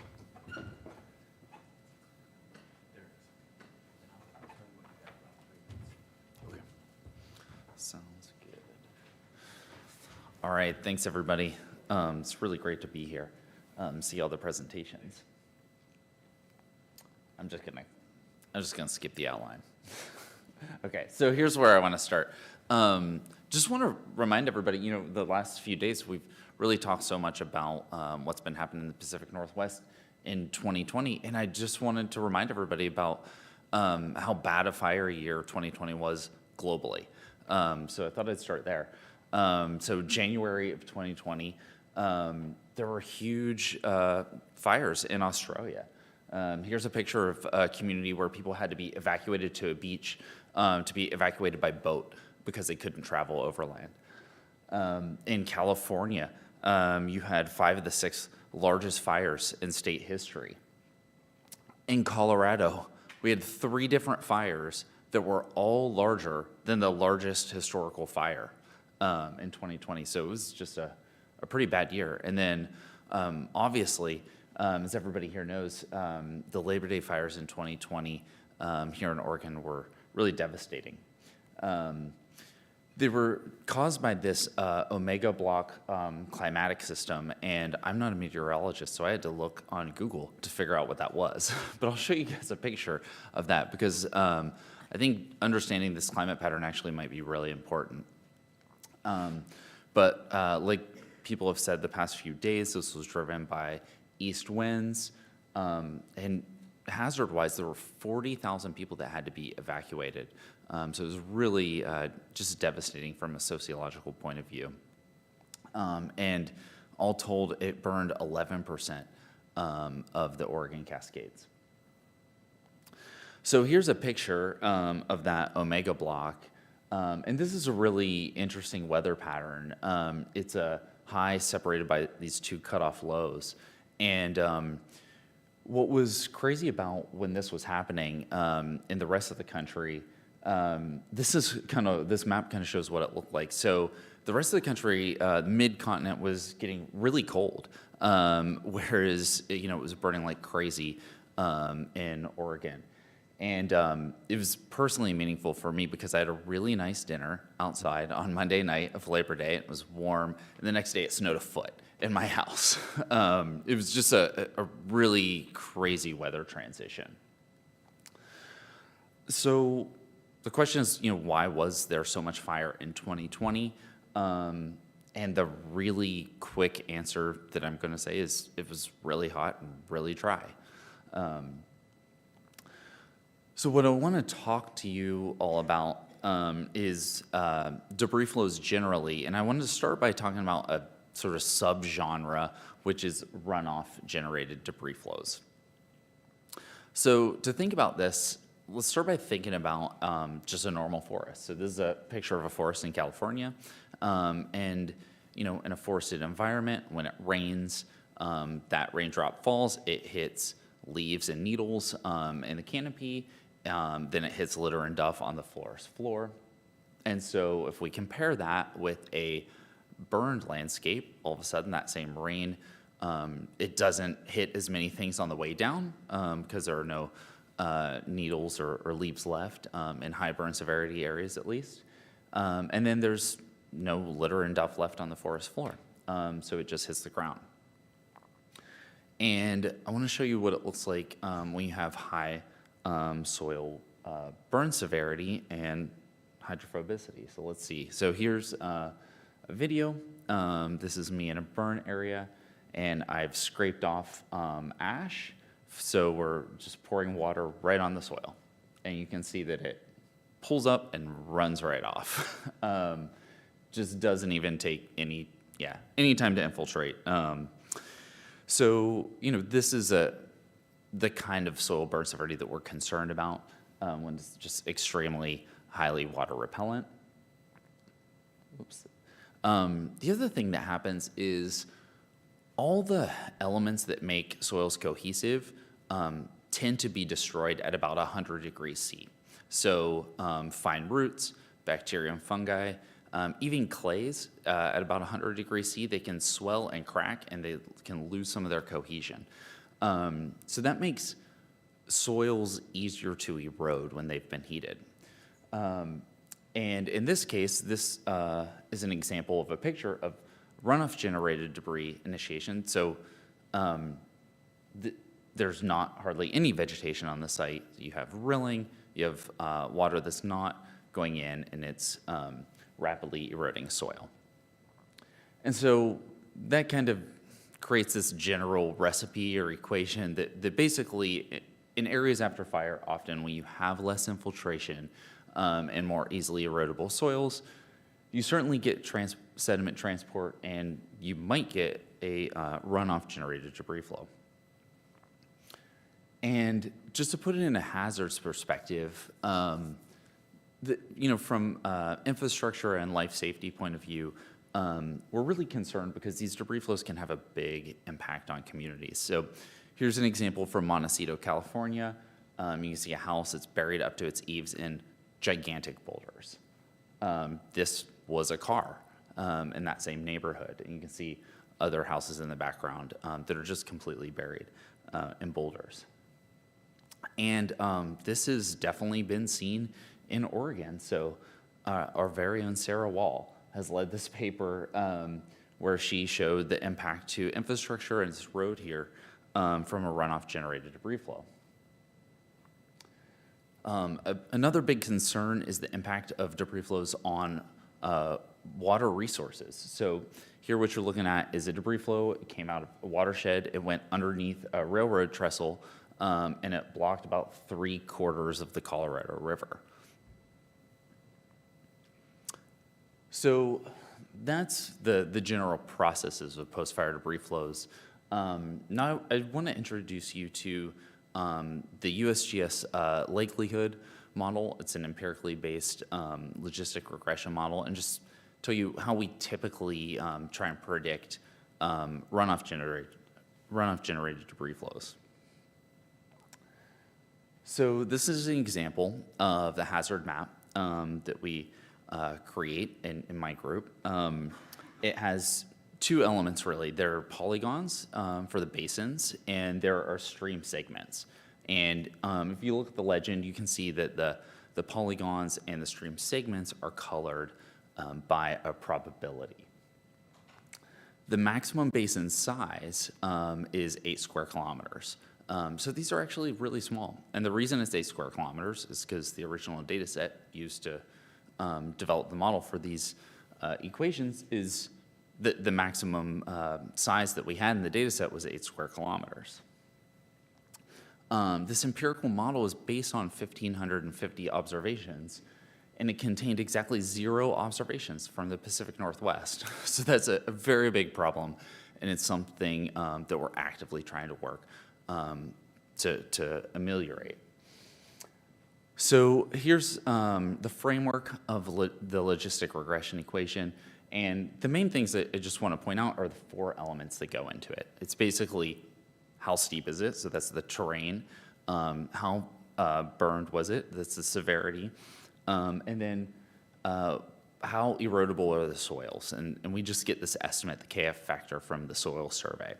And then the final element is the rain. And that's sort of the input that we don't know going in ahead of time. And so Bill earlier showed this very same figure to indicate how we're trying to use this empirical model to create a rainfall threshold. So basically, if you look at the plot, what we're trying to do is fit this dashed line and get a rainfall intensity that hopefully can separate out runoff-generated debris flows from just runoff.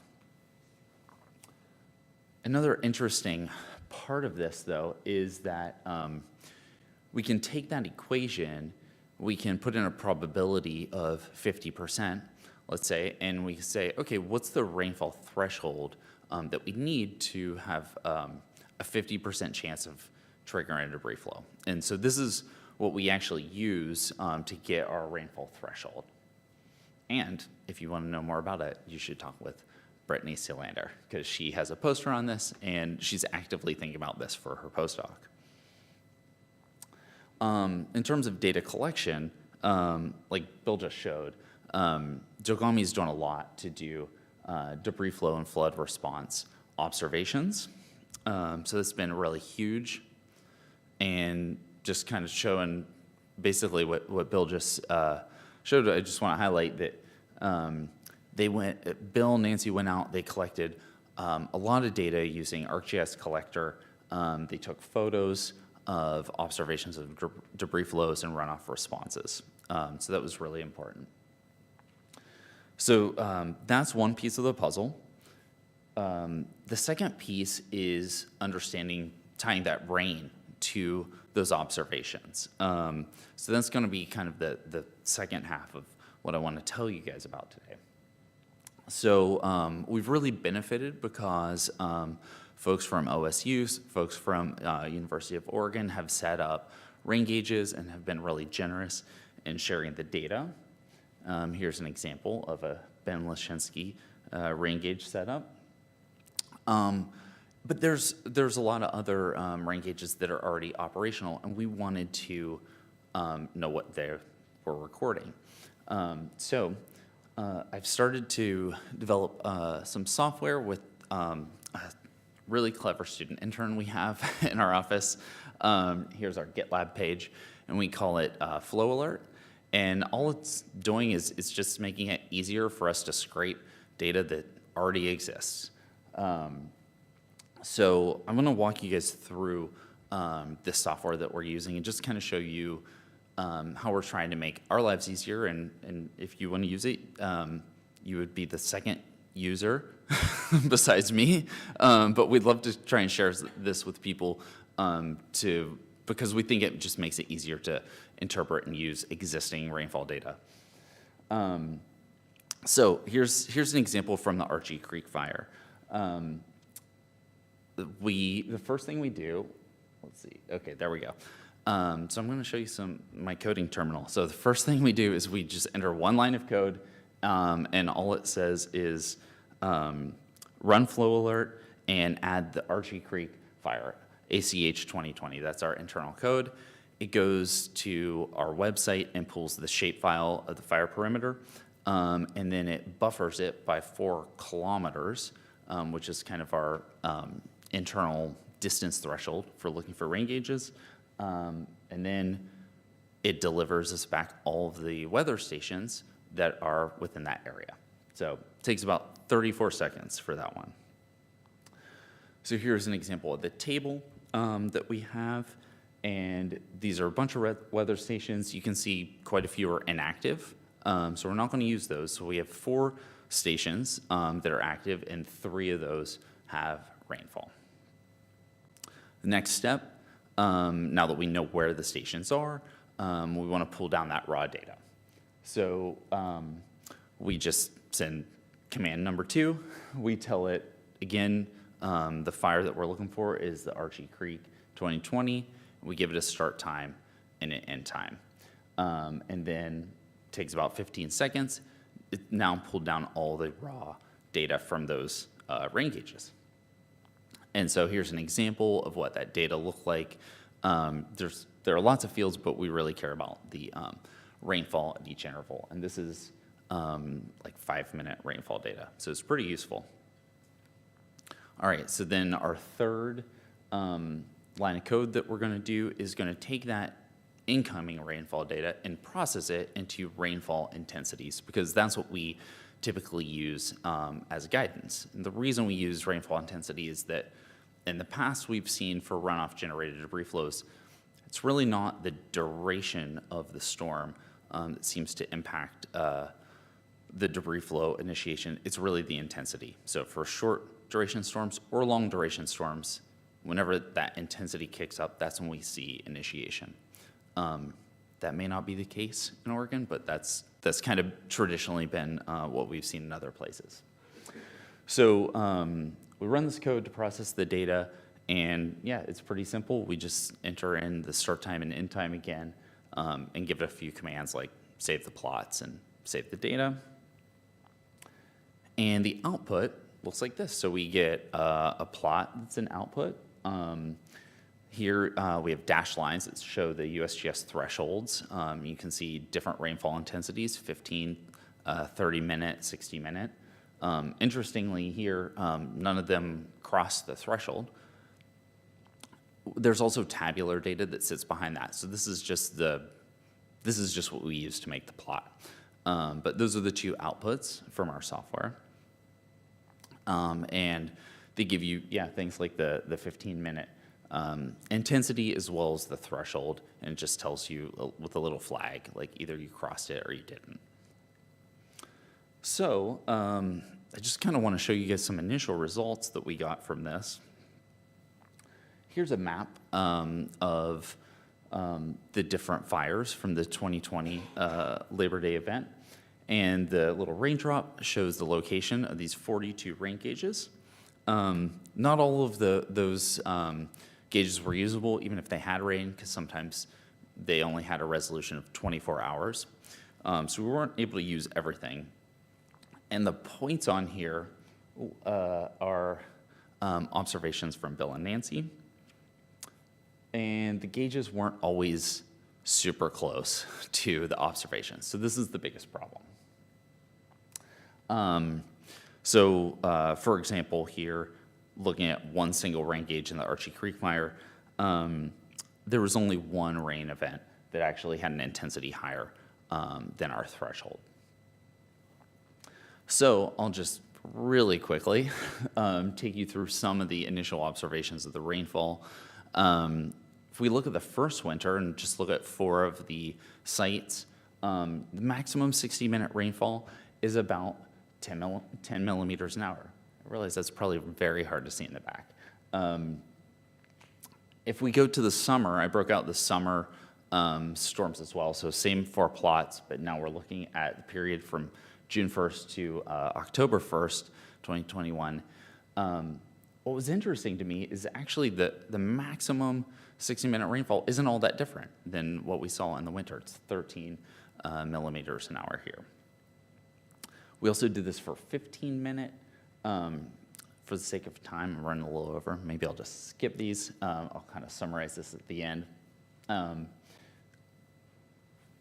We also looked at storms. So here, each dot is a single storm, and each color represents a separate rain gauge. And whenever they kind of stack on top of each other, we go, okay, a lot of rain gauges are seeing, big storms. So we're able to kind of interpolate where some of the storms are happening. So that's just for Archie Creek, Holiday Farm, and then here's the rest of them. And we see similar storms across some of the fires sometimes. And then, for example, like in Archie Creek, sometimes there's just kind of a lot of noise because it's just kind of rainy all the time. But we identified about 3 storms that seem to be tied to some of the debris flow observations. Same thing can be done for the summertime, but what's kind of interesting is it just didn't rain a whole lot that first summer, and that might just be kind of the typical pattern. So the summary here is that 60-minute rainfall intensity, first winter and first summer, the maximum values are actually kind of similar. And if we look down at the 15-minute intensity, there's a big jump between summer and winter, but it's really just for one gauge. The rest of the rain gauges are actually kind of similar between winter and summer for the first year. If we look at 4 debris flow observations, these of all the observations, these were the 4 that were kind of close enough to a rain gauge. So it's not that many. But what we see is that the peak 60-minute rainfall intensities are 9 millimeters an hour, 10 millimeters an hour, 5 millimeters an hour. And those are quite a bit lower than the USGS threshold. So that tells us that, well, since we did observe something, that threshold's maybe a little bit too high. Maybe the threshold should be lower for Oregon. So conclusions here. Flow alert is something that we're using. It allows us to get a snapshot of the rainfall relatively quickly. Year 1 seems like the USGS threshold might be a little too high in the Pacific Northwest. And interestingly, the maximum summer and winter rainfall intensities aren't all that different. So main conclusion, as I think the last few people have said, is that we need more rainfall observations and more observational data, because we'd really like to tie things together. So I'll just leave it there. Thanks. And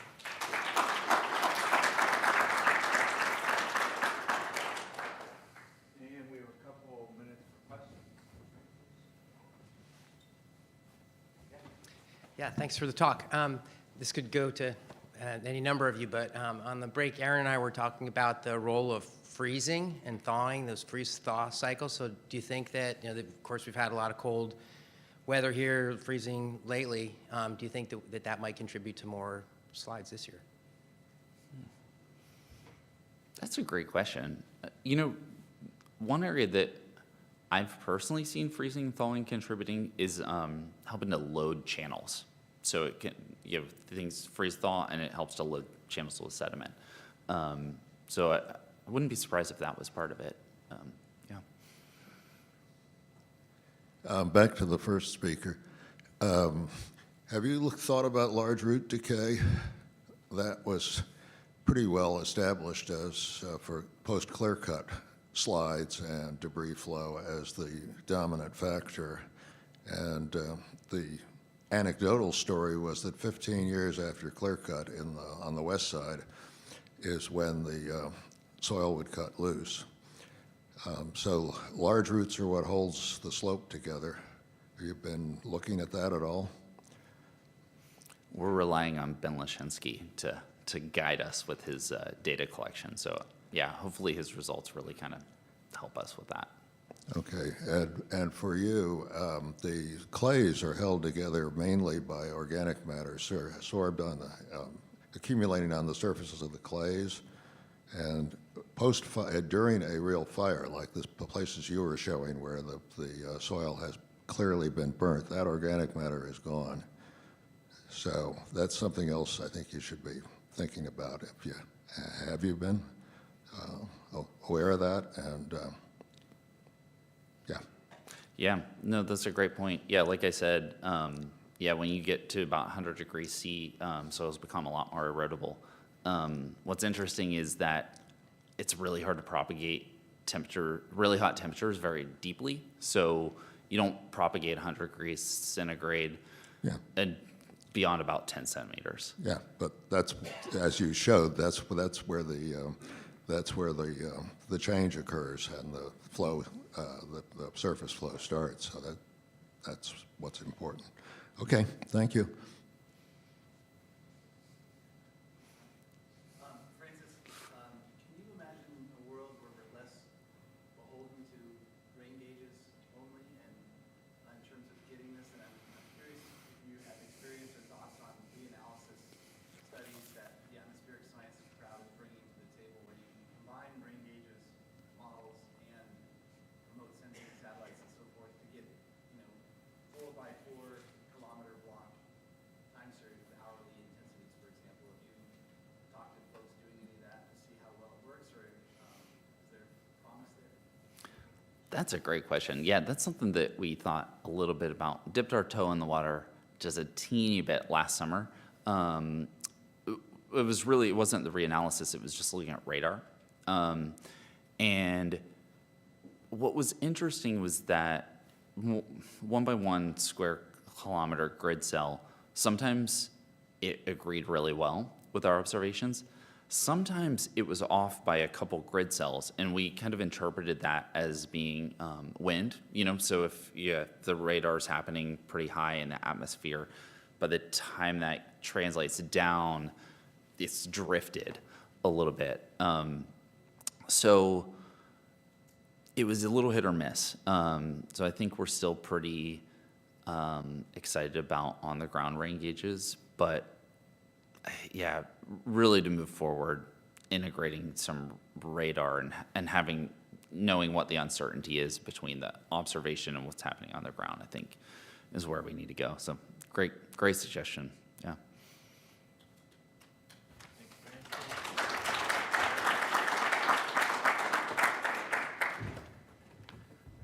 All right. Up next, we have Michael Zimmerman from ODOT Region 1.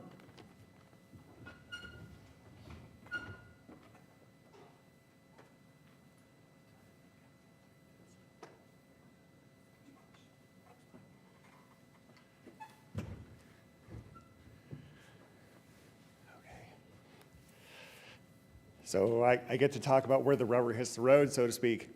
And that is what we do with some of, working in an environment with debris flows and keeping our infrastructure open. So like Bill mentioned, I work in ODOT Region 1, which is the green outline. Portland metro area, Columbia River Gorge is what I'm mostly going to talk about, Hood River Valley and around Hood River, but also Clackamas River Highway, which I will make a side trip to talk about some of the landslides and debris flows we're seeing there, because it really informs what's going on in the gorge, I think. Some interesting stuff. So we've got the Riverside and Eagle Creek fire. Eagle Creek being Columbia River Gorge, and Riverside being Clackamas River Highway. And this really shows what we've got. We've got a thin ribbon of infrastructure. We've got the historic Columbia River Highway, the Union Pacific Railroad, and I-84 all crunched together. This is one of our debris flow sites. I'll get back to. This is Mosquito Creek. You've already seen some of this in some of the previous talks. I'll get a little more about it. And I mentioned this is Portland's playground. That comes with some sense of, we'd like to see it green. There are some things that come along with being in the scenic area. But if people go out there recreating with the expectation that it's a city park, it's a different level of safety mentality. This is wilderness. We just happen to have infrastructure smashed up right against it.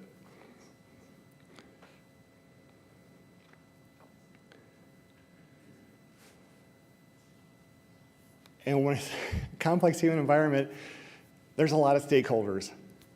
There's rules about what we can and can't do. There's a lot of things I'd like to be able to do, but then actually, we got to keep kind of a soft touch on the land, and I'll get into that a little bit, because we are in this Columbia River Gorge National Scenic Area, and that drives a lot of what we can and can't do. And this is the Warrendale-Dodson area. You've seen this particular debris flow a number of times. So in the scenic area, we have to keep it, like I said, visually subordinate, put that in quotes. Anything we do has to sort of match in and blend in and disappear. We don't want to see something new built. It also goes into, we look at key viewing areas, which can include going over to the Washington side of the river, taking photos of areas where we're going to work and do a rendering to show how this fits in with the landscape. So that when we're doing some infrastructure, even for our state trail that we're building, there's a lot of review and things we can and can't do.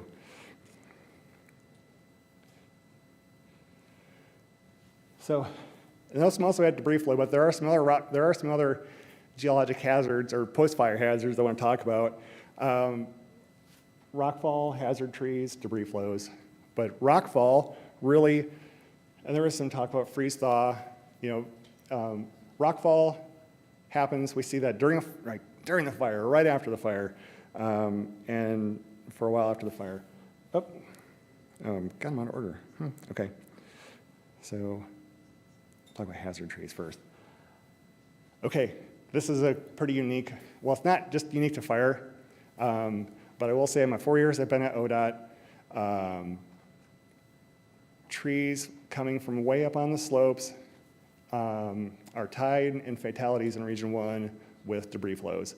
So the trees will come from, this isn't that fatality, but this is a good example of just where those trees can come from. You can see in the yellow arrow up top, that's where it came from, slid down the scree slope, through a stand of trees, through a retaining wall, and across the highway.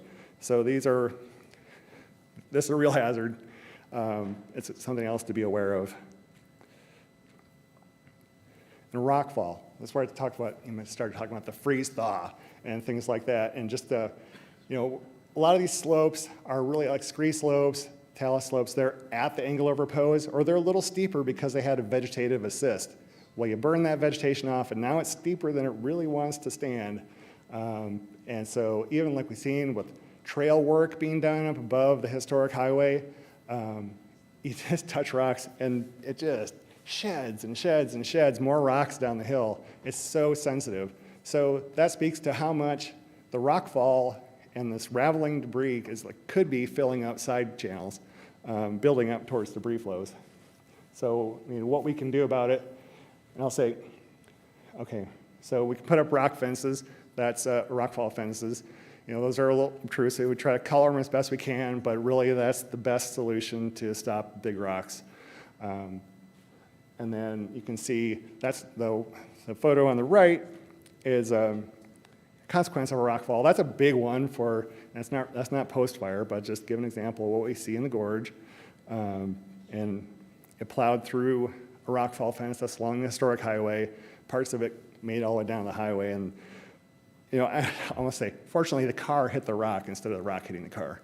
But that's the reality of, I mean, some of these hazards we're dealing with, the consequences are real and they're severe. If the hazard intersects with a person, so to speak. So the debris flows. It's geology. Really, I'm seeing some of our debris flows really landslide driven or weathered rock zones, or, but then I put in there geology. You got to have the geology that develops the soils and debris that is susceptible to be incorporated into or triggering a debris flow, and then topography to get your susceptibility. And then everything else that's been talked about here, I think with you know, burnt forest, that really plays into the triggering side of things. And then, yeah, so we've got, but that's one of the things we've seen in the gorge. The historic highway, there's lots of extra culverts, it seems like, but the historic highway was built in the 19-teens, just a couple years after a fire.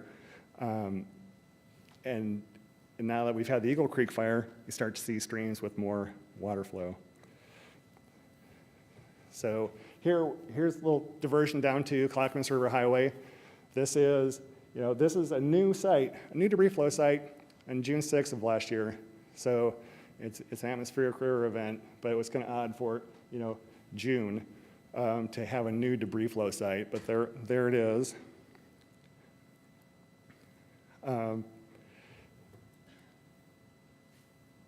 This is what we're seeing in the Riverside Fire area. This is like a Where's Waldo of Where's the Living Tree, and I don't know that Waldo made it to the picture here. That's Fish Creek drainage. Fish Creek has a history of big debris flows after clear cut, and this is just as severe as any clear cut. So Fish Creek is going to be an interesting one to watch. This a little further up, this is across from Three Links Power Station. But again, it's just, all the water at the trees were sucking out of the ground or the, slowing down infiltration. That's all gone. It's a new hydrologic, whether it's groundwater or surface water, it's a whole new regime.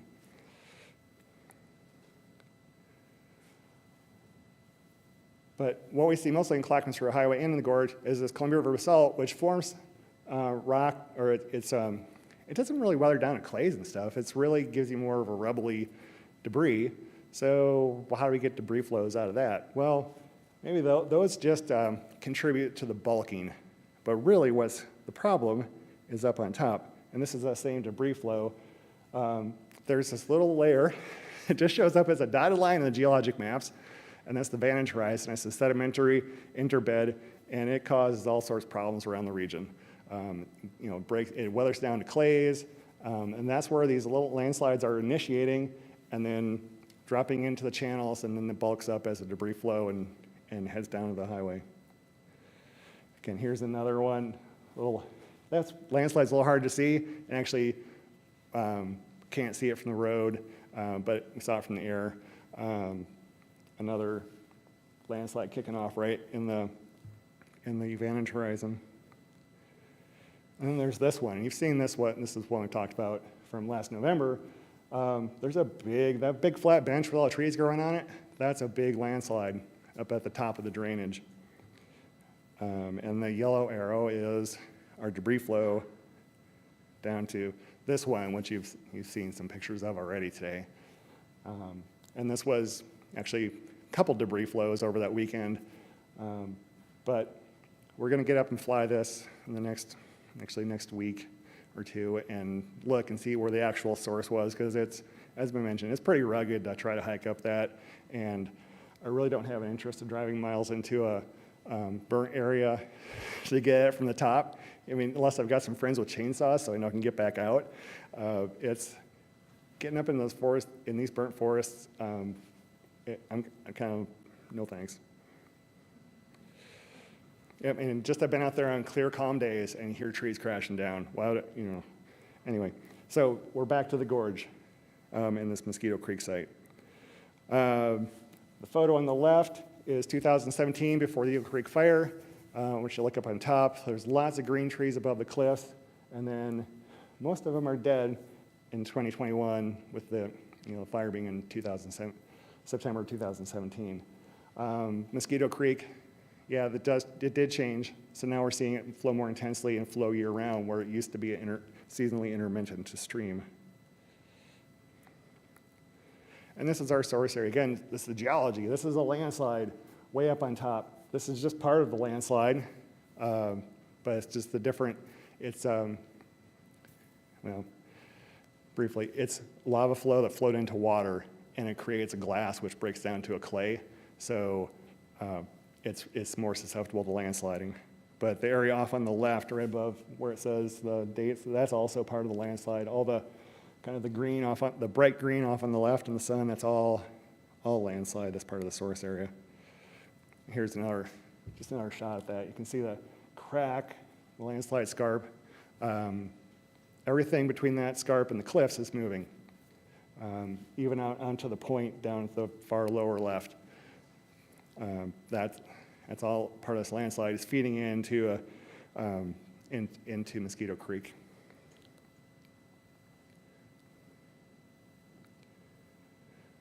And it wasn't just one debris flow.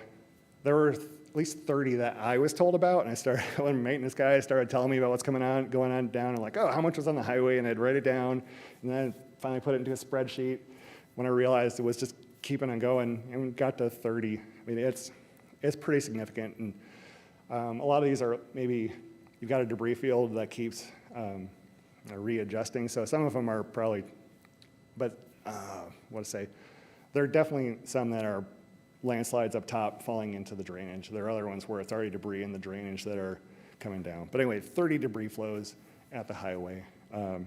It was getting to the railroad, too. The railroad finally came up. They said, can we put some bins on the historic highway? We said yes, but you have to clean out behind it because it kind of seems like an unsafe area to be in. So that's up to you guys to assess the safety, but I'm telling ODOT folks to stay out of there. But the railroad came in, kept the railroad open. Historic highway was the catchment area, and kept things moving. So we had the opportunity that actually starting that spring, well, that was a pretty dry year with record dry March and a near record dry April, or maybe it's the other way around, but they're super dry. So we were actually able to get up there and do some earth work.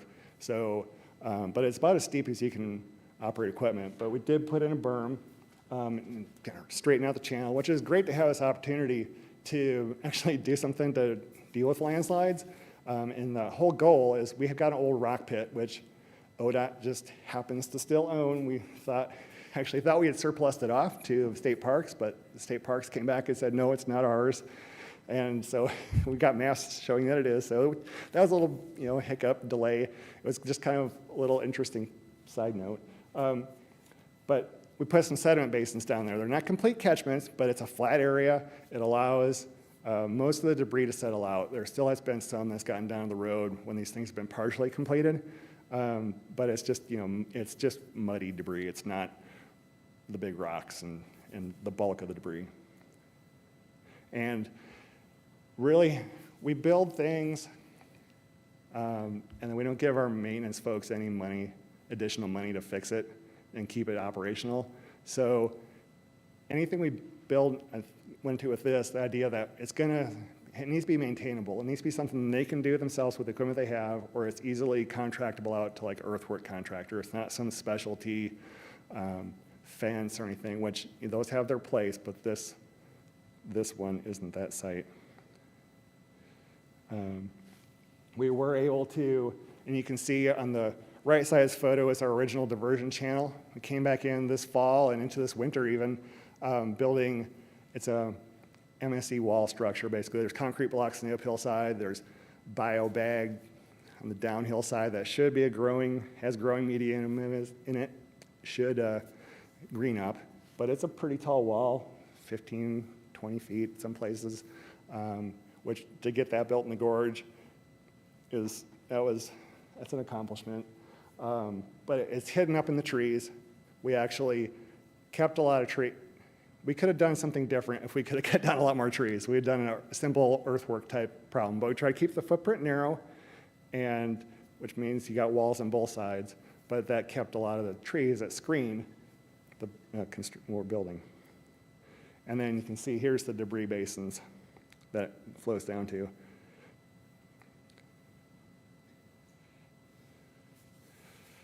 Okay, so the Dodson debris flows, you've seen some photos of this. I want to talk about this a bit. Yeah, it's got a history of massive debris flows. This is one of our just repeat offenders. Whether or not it's been burnt, it's going to have debris flows. But it's a good,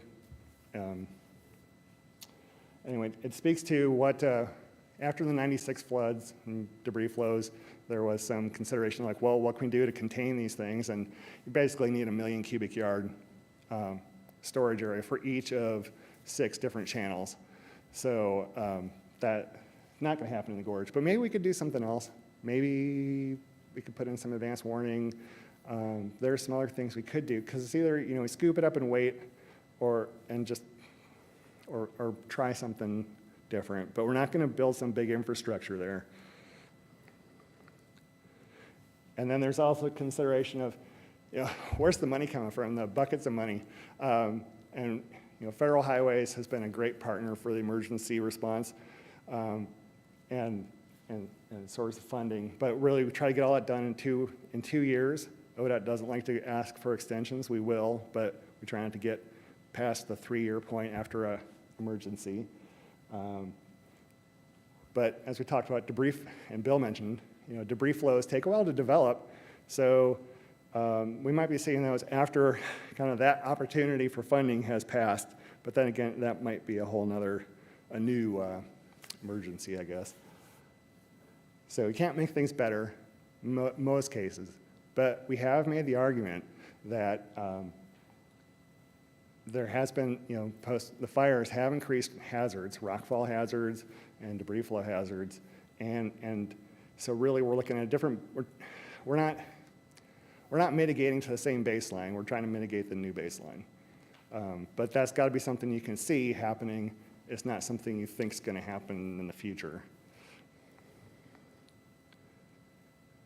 And then how do we use this research work? Because that's a lot of great work, and it's all coming together into some models. I've talked to our maintenance crews about debris flow safety. We don't go in at night. We don't, you got to be aware it can come down on multiple channels, come down multiple pulses on the same channel.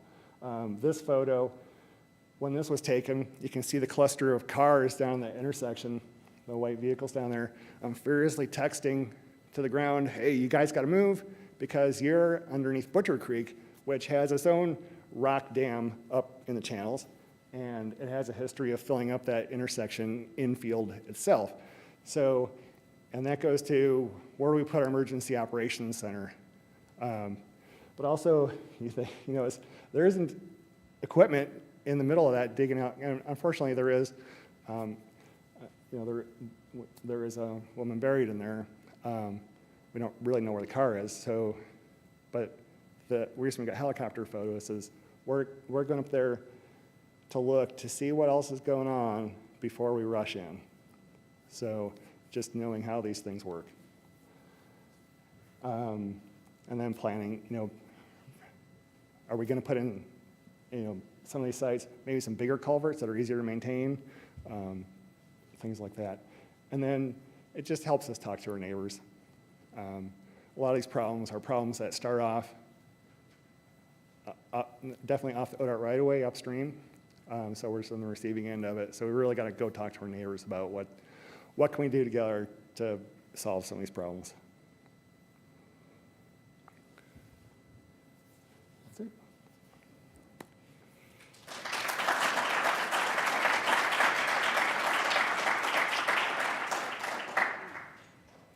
We have time for a question or two. Thank you. A lot of respect for what you're doing to be in charge of keeping these roads open and how to think about that as something that we often miss as geologists. So thanks for keeping that role. Yeah. Wondering along those lines, you talked about all the mitigation that was done in Mosquito Creek, and the structure is substantial. And what separates that from Dawson, where we have had less frequent, but also fatal slides and sort of, where's the line in terms of in your mind about where basins containing structures and so forth can go and not? And how does that decision happen at Dawson versus Mosquito?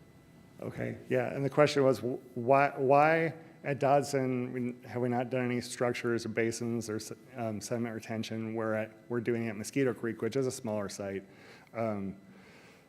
Mosquito Creek was the opportunity. We've got a hole in the ground from an old quarry, we've got a flat area. I never knew it was there until these things happened. It's out of sight.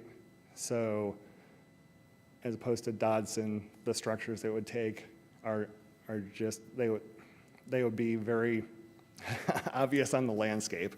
So, I don't see that we're ever going to get there, be allowed to do that.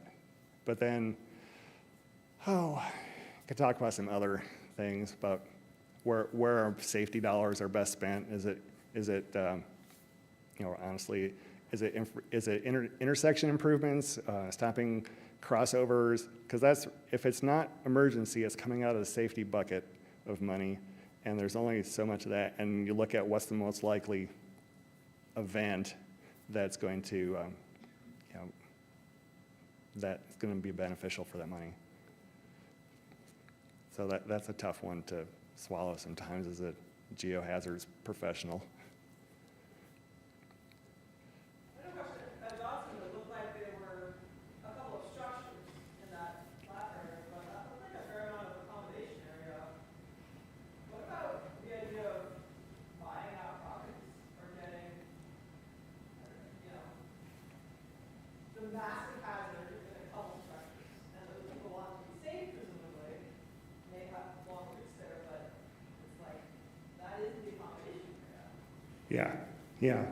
The question is, what about at Dodson? Why not buy out and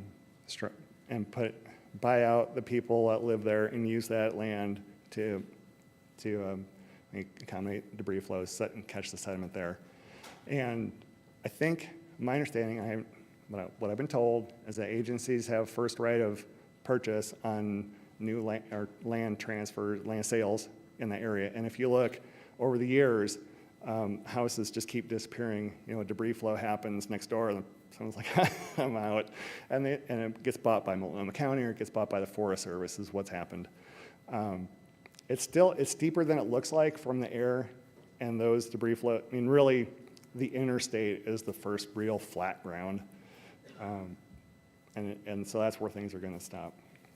But I agree, that neighborhood is the highest stakes casino in the state. People go to sleep every night betting on whether or not there's going to be a debris flow. So, but if you have riverfront property in Warrendale and you sold it, you'll never get something like that back. So people hold on tight to it. Yeah. Thinking about putting in tunnels in some of these high-risk areas? So the question is, putting in tunnels in some of these high-risk areas, and it's just a massive amount of infrastructure, and I think it's just the cost of it. That would work, but it's just a matter of getting the money for that.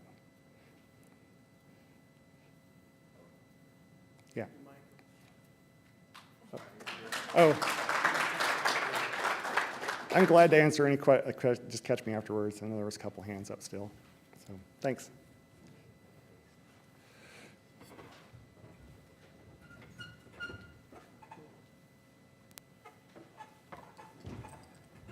All right, our last talk this morning is Stan Thomas, and he's with the Oregon Department of Emergency Management.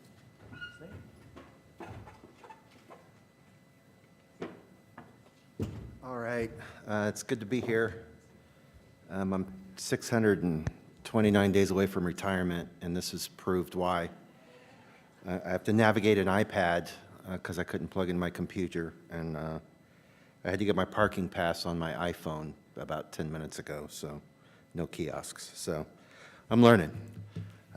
Stan Thomas, I'm with Oregon Department of Emergency Management. I'm the Division Director for Mitigation and Recovery.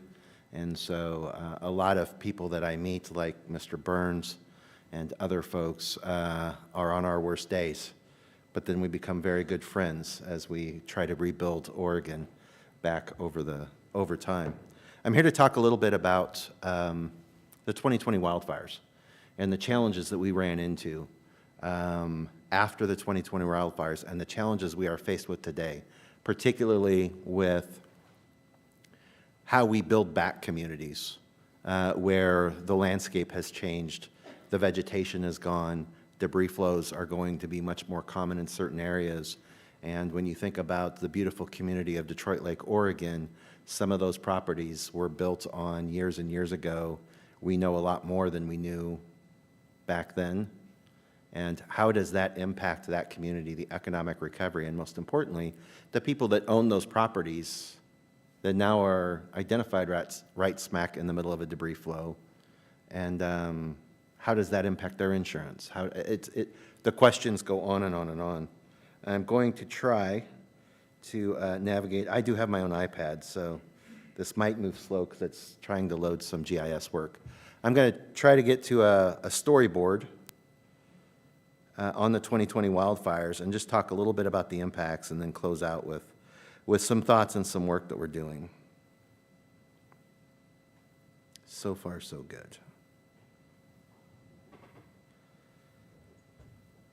And by the way, my friends at ODOT, not only do they do a fantastic job of keeping the mountain passes clear, because I live in Central Oregon, and just taking care of the roads, they also, in 2020 and 2021, became the largest logging contractor in the state of Oregon, removing debris fields or hazard trees. All right, let's see if I can.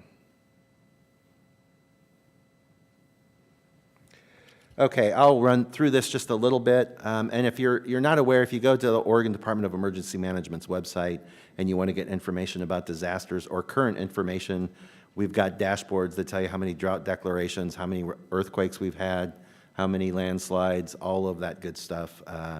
We keep track of that on a running order. After disasters, we put these storyboards together. So the wildfire, it was at the time one of the largest in the country. We torched what I call the I-5 corridor, burnt down a lot of acreage, a lot of towns. I'm going to scroll down here a little bit to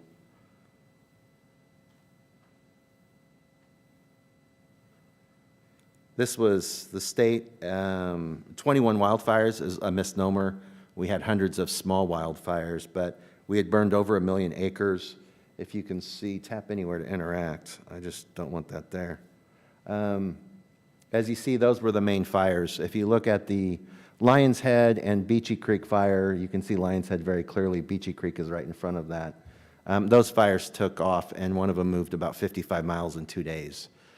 So all of the response operations had nothing to do with fire suppression. It had everything to do with just evacuating people. And I don't know, is there anybody here that was directly impacted by those wildfires that lived through it? Yeah, so it was horrific. At one point in time, we were looking at evacuating Clackamas County, the entire population of Clackamas County. And there was one time where I was standing outside of our emergency coordination center at 2 p.m. The sky looked like you were on Mars. And we were wondering how much of Marion County was going to be impacted and how much of Salem, because it was just moving so fast. So let me see if I can.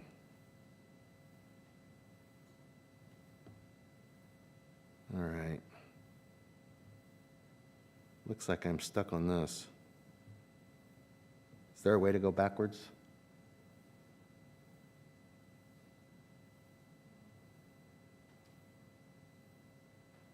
I think I got it. The transportation impacts. I-5 was closed. Most of the roads going into the mountains were closed. ODOT was heavy at work. I will never forget the moment Mac Lind from ODOT and Brian Bowling from DEQ showed up, and we were dealing with roads, hazard trees, and household hazardous waste. And they were summoned to the Emergency Coordination Center. They walked into my office, and they both looked at me, and they said, "What are we here for?" And I said, "You're here for a long time," because we're not going anywhere for a while. Some of the things that came out of it was we were able, through what we call direct federal assistance with our FEMA friends, we were able to build at a very small price the emergency threat and response team, ETART. Similar to BEAR, where BEAR comes in and they do the studies post-fire on federal lands. The federal government and those teams that came in helped us build our own teams so we could do it on state land. And I think we had 5 or 6 really good reports that became the foundation of where we went and some of the work that Dogami did. But the transportation impacts were pretty significant.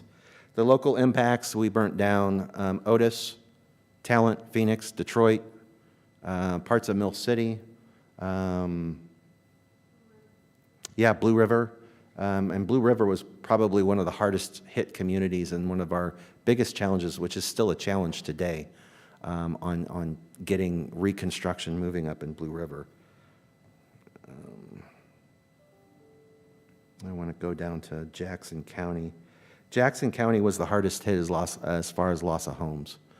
The difference being, while they lost more homes and most of it was manufactured homes and low-income housing, while there was a lot of homes there that were lost, there was still some infrastructure left, although a lot of it had to be rebuilt. But we're not dealing with the same types of situations that we're dealing with the Beachy Creek and Lions Head fire up in the Detroit Lake area. So some of the work that we've done, and Bill, I don't know if you had a chance to show your presentation here in the last few days, but I love his presentation and how it shows the debris flows around Detroit Lake.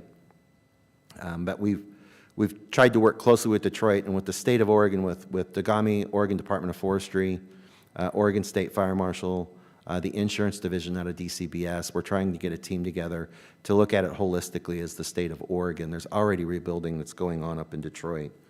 But those are some real challenges that we're faced with. I'm going to spare the time on the articles. I wanted to get down to Lane County in the Blue River area is actually quite similar.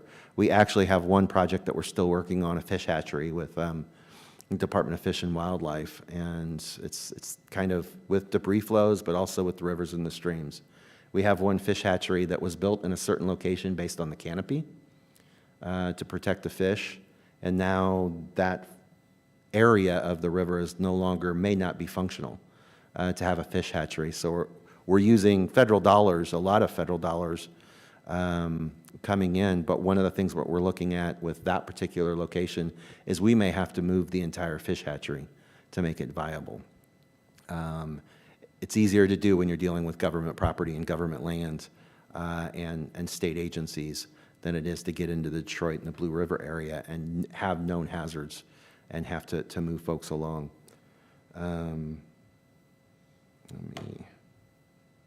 There was a couple sliders here, but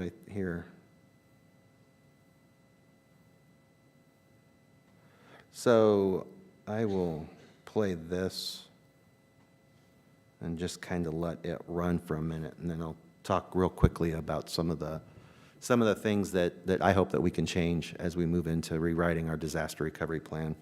This is the Halls Ridge Tower. It's out in Marion County. A lot of emergency communications equipment on it, including a camera that lasted quite a while. But the Halls Ridge area went up in smoke, and we lost this tower, and in losing the tower, we lost a lot of communication capability up in the canyon. Post-fire, we utilized name your cellular company. I'm not going to name one because I'd have to name them all, but name the cellular company. They have cells on wheels. We call them cows. But basically, it's trailers and trucks that they just haul out into a community and set up cellular towers. And we used that probably for about a year up in the Blue River area and up in the canyon there to just have emergency communication set up. But these fires just went through and just destroyed everything really, really quick, and it didn't matter. It did not discriminate by any means. One of the things that we're looking at right now is we have 10 after-action reviews that we're doing just on the recovery piece. How we were able to coordinate with local jurisdictions to get the information and the money and the recovery operations that they needed, not only right off the bat to begin to stabilize, but also to rebuild. And then the state is organized in 7 state recovery functions, and it's just really a way that we organize all state operations so that we are working in sync as the state of Oregon and not a bunch of 140 different agencies running different directions. The other thing we had to do was organize the tremendous amount of federal support. We probably had 40 to 50 different federal agencies that came in. And so through Oregon Emergency Management, my role is as really monitoring and guiding all state and federal resources. We ended up putting together what we called an integrated strategic recovery team and an integrated strategic recovery plan, which we ran for probably about 18 months to 2 years. We still have, with the 2020 wildfires, disaster case management grants. We have direct housing, the FEMA trailers, and we have several local rebuilding programs. I just got briefed on them this morning that are still going on to kind of rebuild communities, and it's everywhere from rivers, streams, parkways, homes, economic recovery. And to give you a concept of what recovery from disasters looks like for the Oregon Department of Emergency Management, for all of you older folks that might remember the Vernonia floods from 2007, we closed the books on that one event, one county in 2019. We will be running recovery operations for the 2020 wildfires well into the 2050s. And when I say that, I'm like, is that even a real year? 2050. Couple things that we're doing, and I didn't have a PowerPoint. I figured I'd just talk through it and see if there's any questions. Here's some things that we got jammed up on, and part of what we got jammed up on is the smart people that are here in this room. We didn't get to the table soon enough. The hazards that are associated with wildfires, floods, landslides, ice storms, loss of vegetation. There's a ton of information. What I've learned is there's a ton of information out there that we should bring to the table as we begin recovery operations while we're still fighting the threat. Because those assessments take a long time, but there's already a lot of good information out there. The work that Dogami did and overlaid it with the Department of Forestry and overlaid it with, I think, some other work Dogami did showed that we could use historical data and start predicting what that looks like as far as federal dollars coming in, where we put federal dollars and state dollars, and really getting to the communities, the survivors, to help guide them on what they need to do to rebuild. One of the things we were trying to do, which of all things, we had a great plan with the Army Corps of Engineers to come in and do an assessment. They were going to do it for free, and it was going to be ahead of the work that Dogami was leading through a FEMA grant. And just as we were ready to embark on that, to do some rapid assessments to get some good information, the Ukraine war broke out, and the Army Corps of Engineers said, we're stopping that project. We might have to do other stuff. So even the Ukraine war has a reach, the devastation over there, but it impacted how we were doing recovery operations in Oregon. But that information is there. And if any of you are involved in any way, shape, or form with emergency management, or you have an opportunity, or there's a disaster in your neighborhood or in your jurisdiction, do what you can to engage, because we really weren't focused on how the land was going to come back probably until September of 21, December of 2021. And in hindsight being 2020 and lessons learned, I probably could have had a team on that in February of 2021, probably less than 6 months. So when we actually got through the threat and got to that into that disaster period, or that threat period, we could have been well ahead of where we're at today. And we could have found some additional funding, some direct federal assistance to do some of that work. To give you an idea of the money that's coming in, what we manage at Oregon Department of Emergency Management right now is we have currently 9 open disasters for recovery operations around the state. One of those is COVID. The rest of them are wildfires, ice storms, and floods.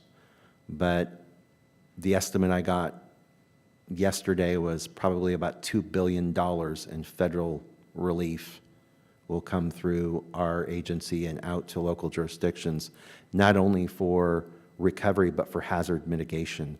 We've got several hazard mitigation programs in our initial plan in Detroit, and we're still going to continue forward working with our partners at DECAMI and Oregon Department of Forestry, is where do we have those potential debris flows, and what mitigation hazards or what mitigation techniques can be put in place to mitigate the hazards.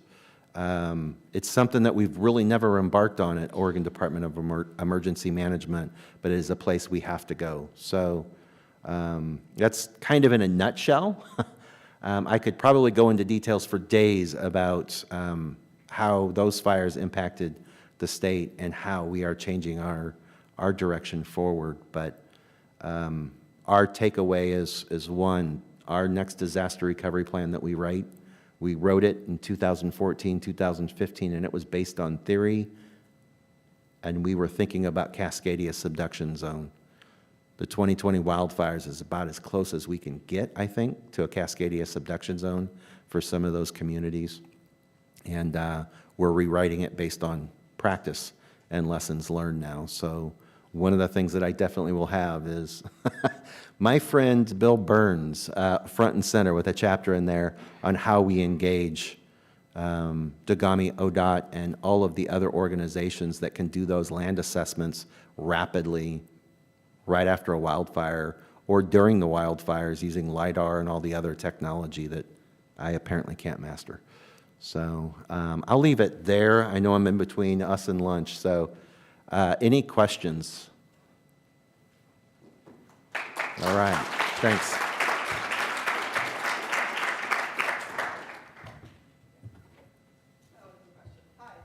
One thing that I've been thinking about and know nothing about, but fascinates me, is that 2 days ago we heard a lot from ecologists who are thinking about the forest. What's its process to turn back time, maybe regrow old growth, which could take hundreds of years. You know, thinking about what might have been here in the 1400 fires, the 1700 fires. One thing I haven't heard anything about, like I said, I know nothing about myself, is on the human side, I haven't heard anything about tribal individuals, or is there an opportunity in rebuilding communities or in lands where, frankly, colonist descent is now leaving those properties? What can we do as an opportunity to maybe give some land back to tribal members, or think about how the human story goes back before 1850? Do you have some thoughts on that? Not thoughts specific to that, but we do have 9 tribal nations in the state of Oregon. Some of the fires that we were dealing with were on tribal land and moved off of tribal land. You are exactly right. All of this was tribal land at one point. We don't work in the world of land use per se, of giving it back or anything along those lines. We stay more focused on the land use related to, life and property. That's always a good thought and a good discussion, but that's nothing that we address, post-disaster. So I don't have a lot of thoughts on it, I guess is what I'm saying. But good point. Yes?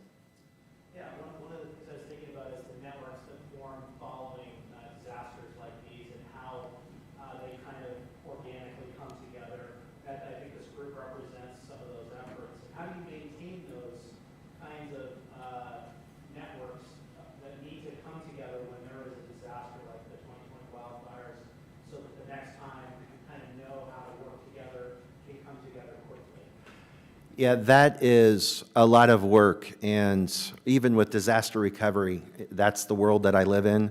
My counterpart, the other deputy director and the division director of response and operations, you know, they take on the threat, we clean up afterwards. But usually after we're done cleaning up, I mean, most people don't realize we're still very much involved in recovery from fires 3 years ago. A lot of coordination and a lot of exercising. One of the things that we're doing is those 10 after-action reviews. And those after-action reviews are how did we come together? This was the first activation of our disaster recovery plan. And we actually had to really think out of the box. We were fortunate that a lot of good people came in, but we're continuing to learn lessons with what we're doing in the recovery operation. One of the after-action reviews is going to be specific of how the state and federal partners interacted with local jurisdictions. And there's also some potential legislative work of how we fund local jurisdictions a little better. But what we do as a network in our steady state, in our reorganization, I've been able to use a couple positions that do nothing but work with local jurisdictions and work with our sister agencies to maintain that continuity now, make sure we learn the lessons that we needed to learn, and build those relationships in advance. If we don't, we're going to fall on our face. I always say I live in Central Oregon. Nathan Garibay is the emergency manager in Deschutes County. I want our organization, when Deschutes County has a problem, I want them to help Nathan. I don't want them to help Deschutes County. I want the relationships that tight in advance, and we work really hard to do that. But that's critical to anything we do. Anything, one way in the back, and then yeah. Yeah, I'm just curious, as part of these after-action reviews, do you take a deeper look at the ignition factors that led to these, and is there feedback then to utilities, or, you know, a lot of the fires were not started by lightning, and even portions of the Sandy Am Canyon wasn't the lightning ignition. So is there kind of a synthesis of the causes of the fires, and then working with utilities to help them shut down the grid? Yes, and it's a good question, and love the bureaucracy of government. The after-action reviews that we're looking at are disaster recovery. We've done after-action reviews on the response efforts, and we've actually, ODOT did a few after-action reviews on how they manage debris cleanup and hazard tree removal. When we have a fire, there's an investigation. Oregon State Fire Marshal, Oregon Department of Forestry, they work through that investigation. If it's determined to be a utility company, of course, there's all kinds of stuff that happens with that I don't even want to get involved in. But those are looked at. You will find or hear of what is power safety or public safety power shutoffs, PSPSs. They're a lot more common now. I would say a lot of that stemmed from the campfire down in Paradise. That's after that, we were really starting to be impacted with them. When we hit the wind events, September 5th, 6th, and 7th of 2020, we were deer in the headlights. We knew we had wildfires that were burning on BLM lands that we couldn't get access to, that the federal government, it was too risky to get access to, saw the straight line wind events, and it was deer in the headlights. We had an idea it could get bad. Those investigations continue on, and working with utility companies of how to prevent that. Right now, the answer has been public safety power shutoffs. I personally would like to see more going into infrastructure and securing that. The other things that we do, Lane County Electric actually has a huge project that we're working through our public assistance programs with FEMA, and they are, with the funds that we got post-wildfire 2020, undergrounding 110 miles of power grid to prevent that type of ignition source in the future. So we do look at it, and it does get done. The problem is some of these projects take years and years and years to materialize. Okay. You made a comment earlier that kind of struck a chord with me about data sharing between state agencies, and I guess for those of us who are involved in maintaining programmatic data, what data you want for emergency management, and how do you think we could, across state agencies, be better at sharing your data? Because that does seem to be a logjam when, we work with partner sister agencies. We each have data, we're each willing to give it to each other, but it seems to be very difficult to make that transfer happen. Okay, so the data that would be useful is all of it. Really, in a nutshell. Data sharing is huge, and when you say data sharing, it really depends on the discipline that you're looking at. We have data sharing problems when we're dealing with survivors. When we were first running into the 2020 wildfires, myself, 2 other people, and our GIS guru, Daniel Stolb, we found out just doing damage assessments. FEMA, the Red Cross, the Oregon State Fire Marshal, and local jurisdictions all did damage assessments differently, and those damage assessments feed into a presidential declaration. So one of the things that we've worked on is standardizing the data that's needed. And I think beyond data sharing, it's getting all of the smart people in the room that deal with those types of data and determine how it can be standardized and not over-standardized to where it's not worth anything. But what are the critical factors that we need that can be collected by an individual out in the community, and it will immediately feed in to the enterprise data that we need to manage an entire disaster operation. And when you think about all of the data from GIS to personal hospital, road closures, impacts on septic systems, water systems, it just comes from all directions, and it's almost impossible to manage. We have focused on streamlining the damage assessments, and we now have a tool on our website to where individuals after a wildfire can go out with their phone, download an app. It's the 123, whatever that is, I can't remember. It's that platform, but they can start collecting that data in their neighborhoods, feed that into the county, it feeds to the state. And if we have an event like 2020, the data that we're getting from Jackson County is the same data that we're getting from Clackamas County, and that helps us expedite any emergency declaration requests that we need to turn on and move forward. And the sooner we can do that, and the sooner, especially with a presidential declaration, we can get that document signed by the president, the faster we have federal resources flowing into the state to help.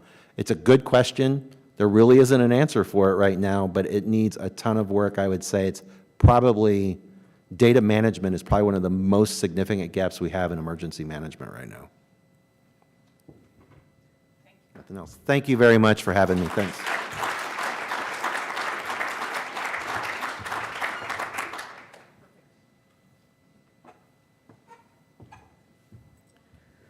Well, I think that was a perfect capstone for 2.5 days to talking about wildfire on our landscapes and what we're learning and what it can tell us. I really want to thank the Governor's Post-Fire Task Force for helping to pull this together, making it a priority.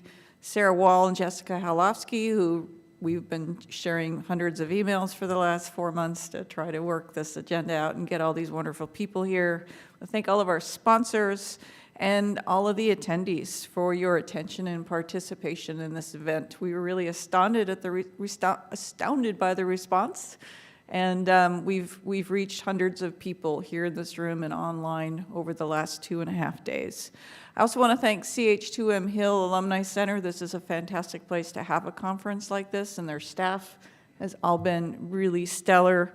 Horsepower Productions, which is John Harris back there, who's made this be a seamless enterprise out in the live stream world. Thank you very much, John. It's kind of, yeah, it's worth every penny. You're worth your weight in gold. I had warned you at the very, very beginning of this that it was going to feel a little bit like a fire hose. I don't have that slide up here, but remember, those of you who were here day one, I said the science delivery is going to feel a whole lot like a fire hose coming at you. And my challenge to you was that you would take advantage of the breaks, the social events, the networking, the continuing the dialogue after you leave here today to transform the facts and figures that you heard into real conversations and shared discoveries, kind of like you're seeing in this picture here. So I saw a lot of that happening between people, you know, outside of this room, and I think that was really fantastic, because that is the only way science becomes, you know, finds an opportunity to really become impactful. It's got to be part of a conversation that happens outside of these rooms and outside of this delivery sort of a platform. So thank you all. What happens next? The recording of this will be posted as soon as I can find a home for it, sometime after March 1st. You'll all get a link so you know where that is. John does a great job, so people can click on individual talks and go back to stuff if you want, and all the presentations will be there for those files as well. And I think we're also going to email, send a query to everyone who's been involved in this, asking what's next. I think we said on day one, this isn't one and done. This is a conversation we need to continue to have. And there are certainly things that came up over the last 2.5 days that really deserve a deeper dive than the 15, 20, or 25-minute talks we were able to give it. So some real sandbox workshop sorts of things on some of these more serious issues that need more time. So thank you for being here. Again, safe travels home. And yeah, just a big thanks for being here. Bye, everybody.